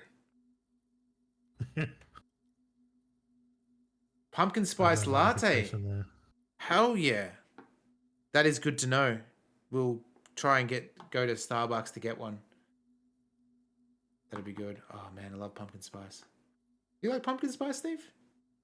No, I've never tried it, but the spice probably puts me off a bit. It's not spiced like chili. It's spiced like cinnamon and things like that. Okay. Yeah. I've got some pumpkin spice syrup here. Next time you come around, I can make you a pumpkin spice coffee. It's really good. Beansy's in the house. Speaking of coffee, how you doing, Beansy? Yes, it's for the first-degree murder in the investigation in Martinez. The lieutenant raises his eyebrow, but doesn't say anything. I have had pumpkin beer. It's delicious. I've had banana bread beer as well. That's really good. And hot cross bun beer. Do you guys have hot cross buns? I don't even know if you do. Is that an Australian thing? I'm not too sure. That's got to be general Christian country thing. I don't know. We'll find out. Don't sweat it, vato. The password is afterlife death. Is hot cross buns song? Oh, hot cross buns are the bomb. I love them so much. Apple pie moonshine. That sounds good too. The only moonshine I've ever had is Lisa bought me a jar because it didn't come in bottles. It came in a jar of it was like full on America. Like it had like the stars and stripes on the jar and everything, and it was cherry flavored moonshine. I drank that sucker up pretty quick. Over a bit of over a week or so, maybe something like that. It was weird tasting, but it's good. Can't wait to try the iced pumpkin spice chai latte. Hang on. Iced pumpkin cream spice chai latte. That's a lot of... Say that 10 times real quick. Does sound good though. Afterlife. What do you death. think of that? Okay. It makes me almost pity La Nilita Pequeña when I hear it. Okay, I thanks. think we're done here, essay. Ooh. That was an interesting conversation. It's cool that the Crabman gave us the However, password. I'm still not sure how it's relevant to our investigation. I wonder if pumpkin spice syrup would go well on ice cream. You'd only need like half a teaspoon, I reckon. Might have to find out. The machine's keyboard is still illuminated. The speaker comes to life. Good evening. Votre accident en Saint-Brune. This is the good. Okay. Please repeat the password. Life. After life, death. Good. I have unlocked the filament. Yes. After ending the call, please press print to access the filament. What is this going to be? Votre accident. Is there anything else I can do for you today? Fortress accident, like the one in the doomed commercial area. I have two machines registered to the Ooh, I wonder if we should go to both. one on Saint-Brune, the murder on Rue de Saint-Ghislaine. I'm gonna ask the first question again, because even though it's grayed out like we asked it, she asked for the password then, whereas we've already given her the password. Saint-Brune. Oh, okay. That's the church. And Rue de Saint-Ghislaine? That's the doomed commercial area. Anything else I can help you with? Which one? The option 2 now, Steve? Is that what you mean? Or First one, just ask her how are you. okay. Good, thank you. Please repeat. Is this the personal log? Okay, so she's just repeating okay, now. it's nothing. Yeah. All good. Sleep well, votre accident. Oh, thanks. Lovely. The machine's keyboard is still illuminated. That sounds revealing nice. Fluorescent play and print buttons. Pumpkin spice ice cream. Man, I love ice cream. Ice cream is the bomb. Ice cream and I would say like chocolate mousse, my favorite. Nando's does the best chocolate mousse. Steve, have you ever been to Nando's and had chocolate mousse there? I haven't had chocolate mousse. Nando's I like, but it's usually a little bit pricey. There's not that one close to me anymore, but I guess if the next time I go there, I might try it. Because I did... Actually, it must be tonight, because I ordered something online, because I'm just a bit crook and I only want to make something. And it had chocolate mousse there, and it's like I have a sudden... That and the last time I saw a desserts thing, I had a sudden craving for chocolate mousse, but I didn't try it because it's like ordering it food delivery. It's just going to be a punnet. It's just going to be crap. It's just going to be disappointing. But there's something about chocolate mousse that I want to try again. Yeah, do the Nando's one then. It's so fucking good. Okay. The best. It's got like little chunks of chocolate in it. Fantastic. I like those ones, yeah. You love making pumpkin bread. Pumpkin bread sounds great. My mum used to make pumpkin scones and they were off the hook good. So good. Don't worry, I remember Verdant the Tree. first time I had chocolate mousse, like, I've ordered it. I think I did check with the parents. They've gone, yeah, you'll probably like it. And but the chocolate mousse, and it's something I was scared of for a long time, but I've realized most of the time they're in proper rations. This was a huge freaking bowl of chocolate mousse. Like, it was just way too big. And the parents are like, that's way too big. And they've gone, you won't finish it. And I've gone, took a few spoonfuls. I've gone, this is delicious. And it's of course I will. And they've just said, okay, give it a go, but you're not going to finish it. And I felt so sick. We got like a third of the way through. Both me and my parents were trying it, and we could only get a third of the way through. This bowl was so huge. And that was also the day, so that was the day I learned what chocolate mousse tastes like. And that was the day I learned that eating something that's too rich makes you sick. Yep. The printer prints out a long text document. All right, what we're going to do, Verdant Tree, anyway, is we're going to sing some karaoke and then call it. And it's going to be great. The first entry, made on the 4th of February, 51, by an unknown author, is short and concise. Arrived at the church. The door was boarded up, so I used the crowbar to get inside. Looks like the place has been deserted. Nothing out of the ordinary, but I'll ask around. Need to figure out how to get the electricity in. The lieutenant leans closer, scouring the printout over your shoulder. Yeah. As you finish reading, he looks up, muttering under his breath. 4th of February. That's over a month ago. Like, not of chocolate mousse in particular, but every time I saw it on a menu, I'd assume that they'd bring out too much. Those things I was always scared of, because I thought you've got to be a particular person to eat it. But since I've learned, yeah, most of them give you a proper portion that's easily doable.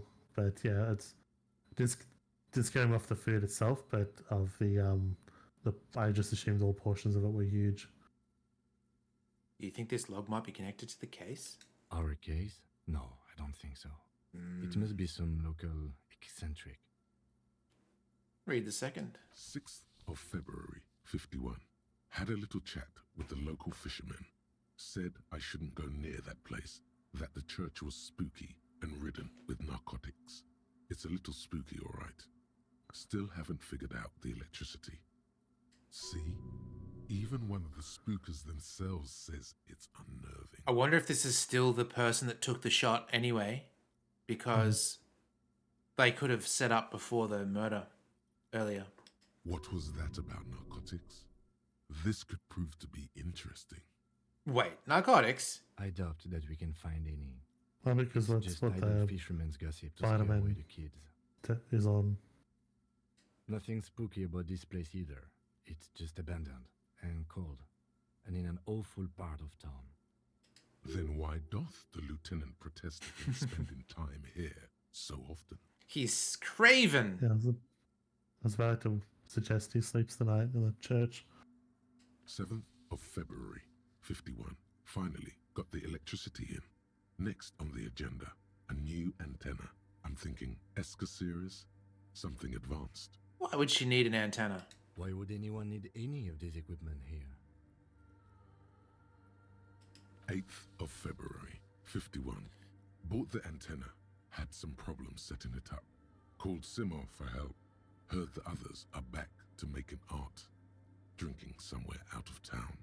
Sulislav started a rock band again. Lexi has been seen asking money from strangers. Artists, yet again, harassing citizens, stealing badges, occupying public spaces with installations, like the one here. But at least the artists have their act together. They're qualified labor. They can get work anywhere. Graphic design, ads. The programmers are doing fine too. I mean, they're programmers. The writers, though, they're fucked.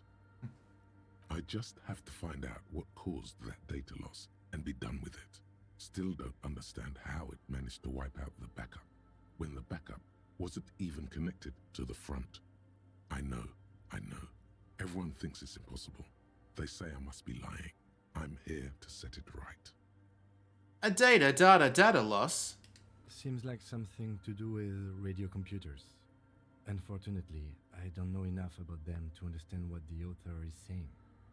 Something about the backup data getting destroyed, and how everyone thought it was the author's fault. Let's just keep reading. Artists, programmers? Lexi, who are all these people? I think these people worked in the radio computer games business. Mm. The one we saw in the Doom commercial area.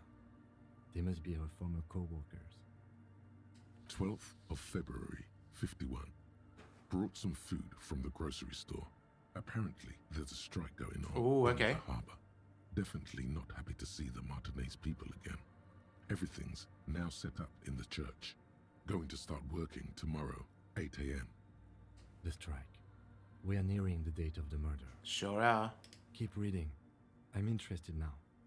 I want to know what's that radio anomaly that sent this person here in the first place. 25th of February, 51. I've been sending data up to Lintel for a while now, trying to recreate the data loss, but nothing. Didn't even feel like logging in, the disappointment. But I did discover a curious audio-spatial anomaly at the back of the church. I've named it the Swallow. The Swallow sound. Need to get some mics. What if this could be absolute bonkers.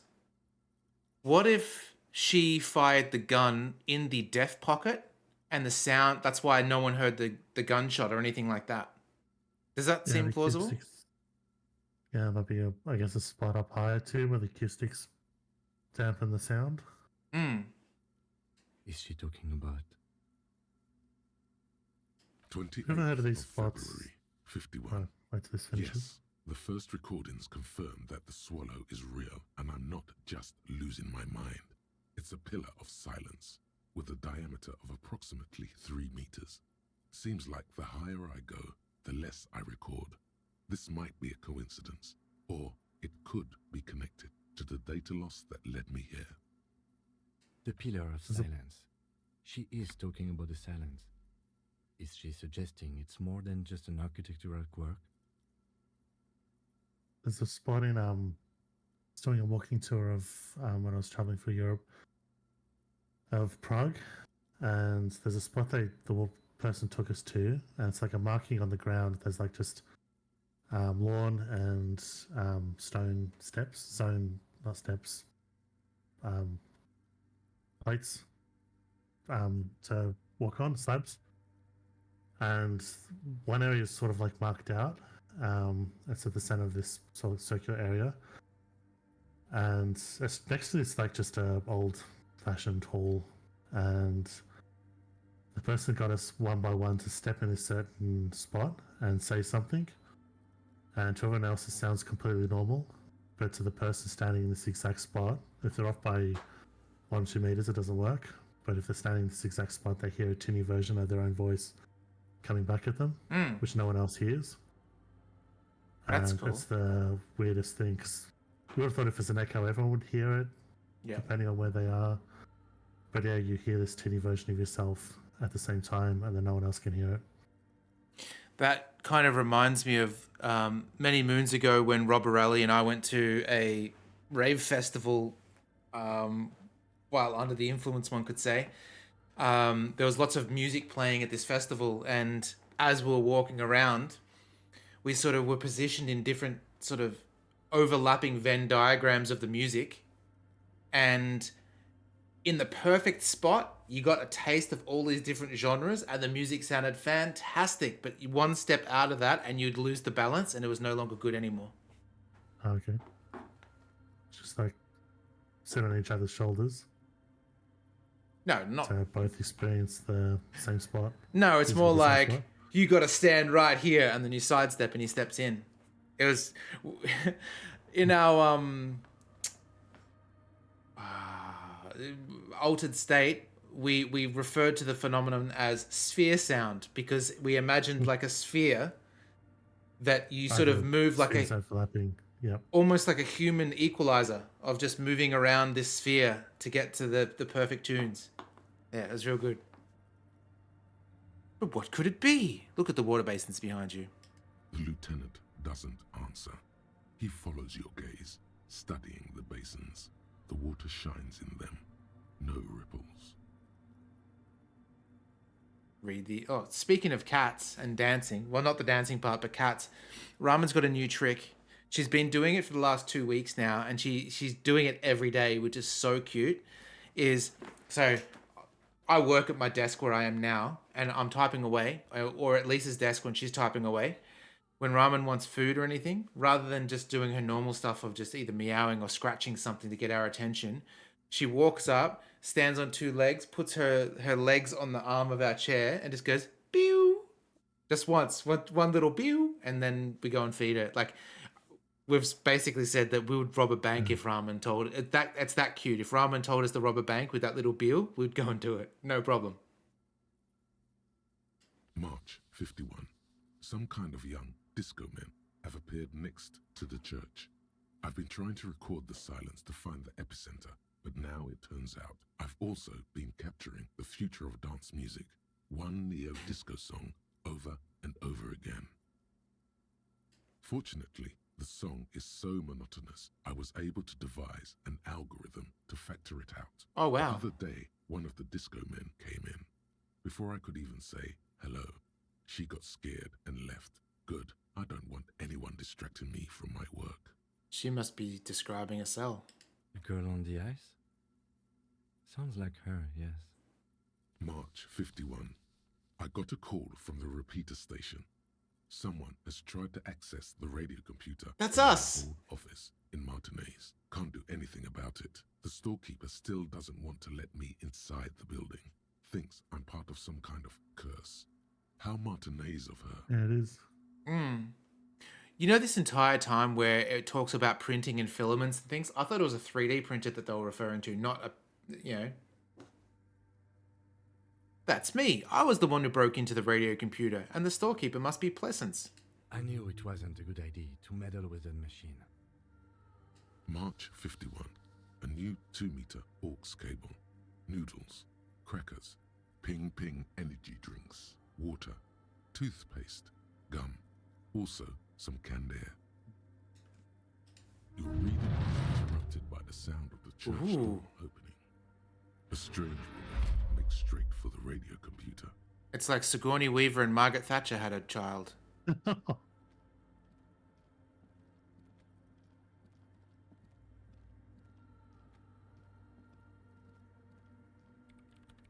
Looks right up to it. Starts typing. Breaking into my radio computer, I see. Yep. I do apologize for the intrusion, madame. We are with the RCM, you see.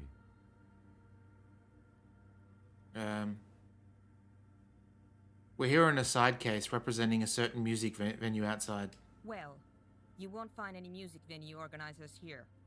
Not yet. It's just me and my computer, and it has been this way for weeks. Now please give me some room. I need 2 seconds to see that you haven't destroyed anything. We should talk to her after she has rebooted the machine.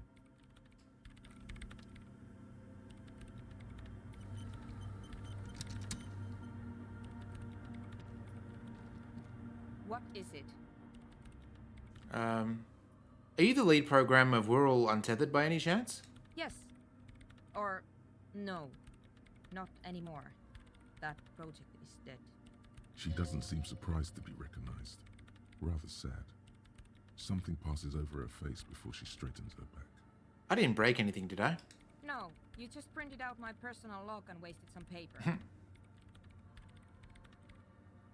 Sorry, but who are you? What are you doing here? I am Soona Luukkanen-Kilde, the former lead programmer of Fortress Accident and RSA radios. I have over 16 years of programming experience, and I'm proficient in both Vox and Orbis languages. If you're not here to hire me, I don't really know how I can help you.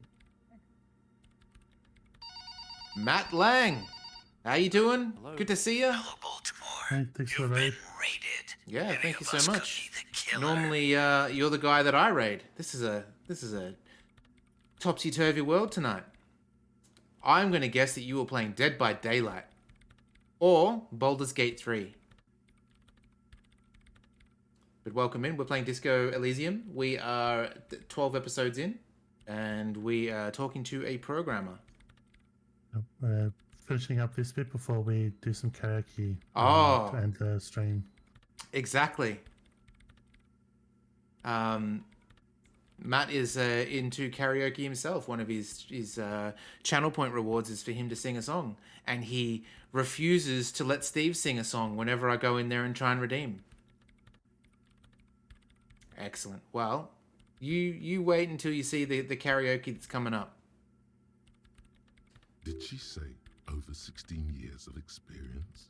She must have started programming when she was still a teenager. I'd be real creepy if she hasn't seen the Spider-Man. Have you seen the Crab Man? No. But you know he's around. Yes. He's seen you. And the Crab Man has seen you. I don't care. I don't care about crab men. Wow. I probably heard that too. Not afraid, this one. Alright, let's see. The Crabman is more of a Spider-Man, like the actual Spider-Man that happened in real life. But yeah, he's a guy that lives up at the rafters of this church. What are you doing in the abandoned church? You really like those questions, don't you? I'm a police officer. It's my job. I'm conducting scientific research here. You can't throw me out. What research? I'm looking for the location of a 2mm hole in the world. Wait, what? She's looking for a disruption in the radio wave. Like one of the scientists That's in what her personal log said. the podcast Welcome to Night Vale. I remember that. Matt will be doing a karaoke stream soon. Oh, I'll definitely have to have a watch. And Steve, if you want to go sing. Nah, I don't think so. I just imagine you two doing sing. I Got Can't You, sing Babe. anything. You could be Cher. Matt could be Sonny. You go down a treat. The lieutenant raises his brows, but doesn't say anything. The hole connected to the data loss in your journal. Yes, that's what led me here. Oh, But I that suspect one's it not might be metaphysical. something a bit more complicated than that. A hole in the world? What does that mean exactly? Exactly. What does it mean? Up to now, it has been impossible to say what it is because it's impossible to measure nothing. What do you think it is? What qualities does nothing have?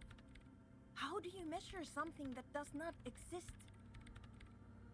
That's a little above your pay grade at the moment.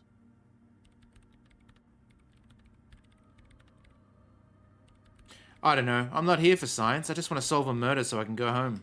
You measure it by its surroundings, by that which does exist, which is what I've been trying to do. I've tried using hydro transducers to record the silence, to find out where it begins. But honestly, it's not progressing very well. That's all I wanted to know about the scary 2mm hole in the world for now. Great. Thanks. Thanks for the raid. No worries, Matt. Yeah, thank you so much. Hope you have a good night. How do you feel about anodic dance music? What? I hate it. Ooh, well, boy, do we have some bad news for you, lady. I bet she hasn't even heard it.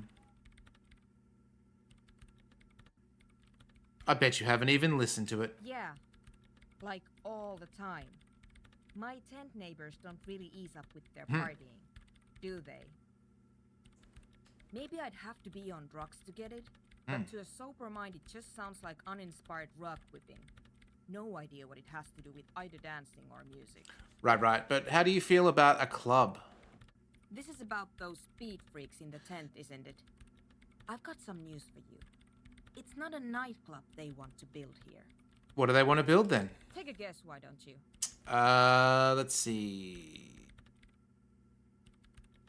I'm still convinced they want to establish a nightclub. I can't believe they got you so easily. Go have another talk with those up-and-coming entrepreneurs, will you? Thanks. Good luck. I'm not coming in there. Oh, come on. All right. I think it is time to go for a sing. And we know we can continue next time to go into the Doof Doof tent. So, if we travel across to... We can fast travel.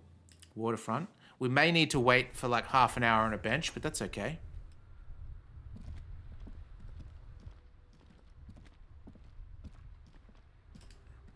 The worn and beaten wooden planks of the bench do not look overly comforting. We can sit on benches after we've solved the murder. Let's go. You can revisit the bench if you ever need to pass the time when Lieutenant what? is gone. That's dog shit, Kim.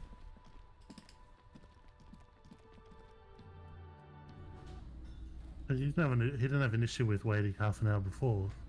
He's like, oh, it's like a track and field. It'd be good to rest my doggies. And I was like, no, we've got a murder investigation to do. I wonder if this counts. Let's quickly put our gear back on. We'd want our bow tie. What was the other thing that we had? Was it just the bow tie?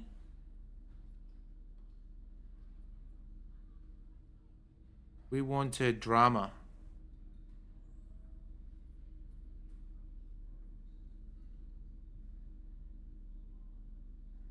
-1 drama on that.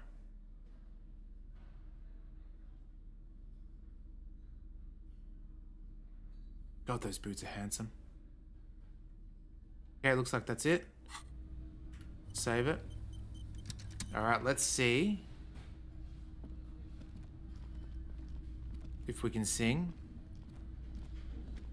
The stage is all set up for your performance. Feels silent. You can hear the pellets creak under your feet. You feel a little dizzy. So, are you ready for your thing now? Look Let me around the know room. when I should turn on the karaoke carousel. The bar is full and buzzing with Yes, talk. yes. No one is paying you any attention, but still you feel your knees turn to noodles. Okay, now a couple is looking at you. Even worse. We're ready to go, ladies and They gentlemen. are going to hate you. Not at 92, they're not. Come on. The air is thick. Here we go. Anticipation. Someone dims the lights as the music starts. Okay, here we go.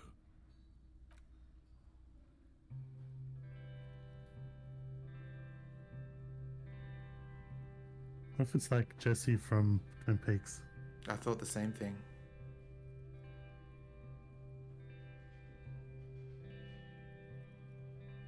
I would often go there to the tiny church there. Wait. That's his voice? The smallest church in San San. Those are like talking voice songs? What's that? Though it once It's like Tom Waits. was larger. there's a genre of like talking The real main music. rest It's like there. the famous one was William Shatner did the Rocket Man. Down through the mist there. Toward the Seven Sisters. Toward those pale cliffs there. I would often stay there. In that tiny yard there. I have been so glad here. Looking forward to the past here.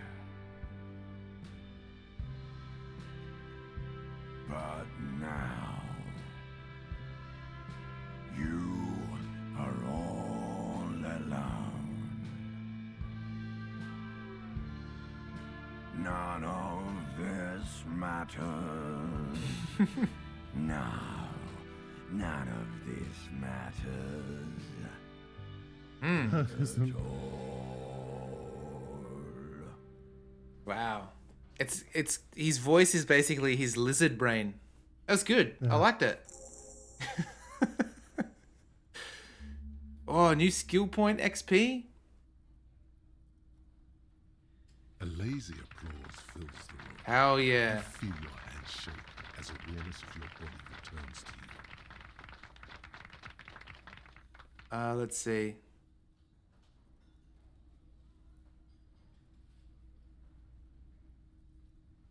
Oh, there's so many good options. There is. Let's give this to Kui.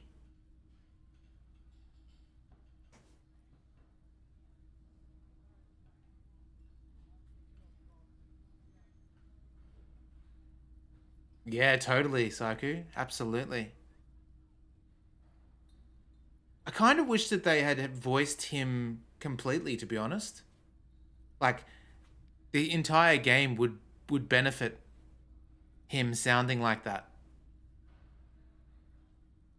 Yeah, like if it was more like instead of the if all the eternal personalities was the same voice actor doing different voices. So then you hear his normal voice in this would have been really neat. All right, Kui. Option number 1. Thank you, ancient reptilian brain. Option number 2. I want to dedicate this song to whoever wrote me that fucking letter. I still love you. Thank you very much, asshole. Option number 3. I'd like to dedicate this song to my partner, Kimball Katsurugi. Nod to the lieutenant. Number 4. I'd like to dedicate this song to Gart for letting me sing it. It's all shit, Gart. Number 5. I don't want to dedicate this song to anyone. I performed it myself. They're really all really good options. Yeah, like number 2 is so soulful because it's obviously talking about his ex-wife. And it's mysterious to everyone listening to it, but then giving Kim Katsuragi, dedicating it to the partner is really cool. Yeah, and then also sticking it to Guard a little bit. Like, those 3 are so good, too. Number 2. All right, I want to dedicate this letter to whoever wrote me that fucking letter. The microphone amplifies your voice in an uncomfortable manner. Someone coughs. Most people have gone back to talking now. Good. Are we ready? I want to unplug the microphone now. Oh, buzzkill. Last words? Thank you, Martinet. Look at that. We did it. We got to sing karaoke, and we got a level up and everything. We can do that next time, though. So I'm going to quickly save. Hard save. None of that loosey-goosey, wishy-washy auto saves. Let's see. Let's see if there is anyone on. Yeah, thanks everyone for joining. So great. That's all right. We'll just go into the night. But yeah, thanks for joining. It's really good to go through this. Is no one better. There's 2 automated ones, so there's no like rating someone who's going to be reacting to it. But when I was looking for stuff, there's 2 channels I started following that just play non-stop C64 music. Okay, we can do that. So one of them is C64 radio, but the other one might be good because it's just crack intros. It's not even just generic C64. What's the So I name? could rate that. C64 intros. Intros. Okay, cool. Yeah, thank you very much, guys. This weekend we'll do a stream of something. I'm not too sure yet. The weekend after, Steve and I will actually be away. Though Steve doesn't join me on weekend streams, but I'll be away. But yeah, hopefully, probably a handful more streams of this should beat it. I think, based on what I've read, and then we'll get into something. Either Spycraft, if I can get that for cheap, or Spycraft, is that's what it's called, Steve? Yeah, Spycraft. Spycraft, or something else. Subtitle The Great Game, something like that, but it's Spycraft. Sweet. Alrighty.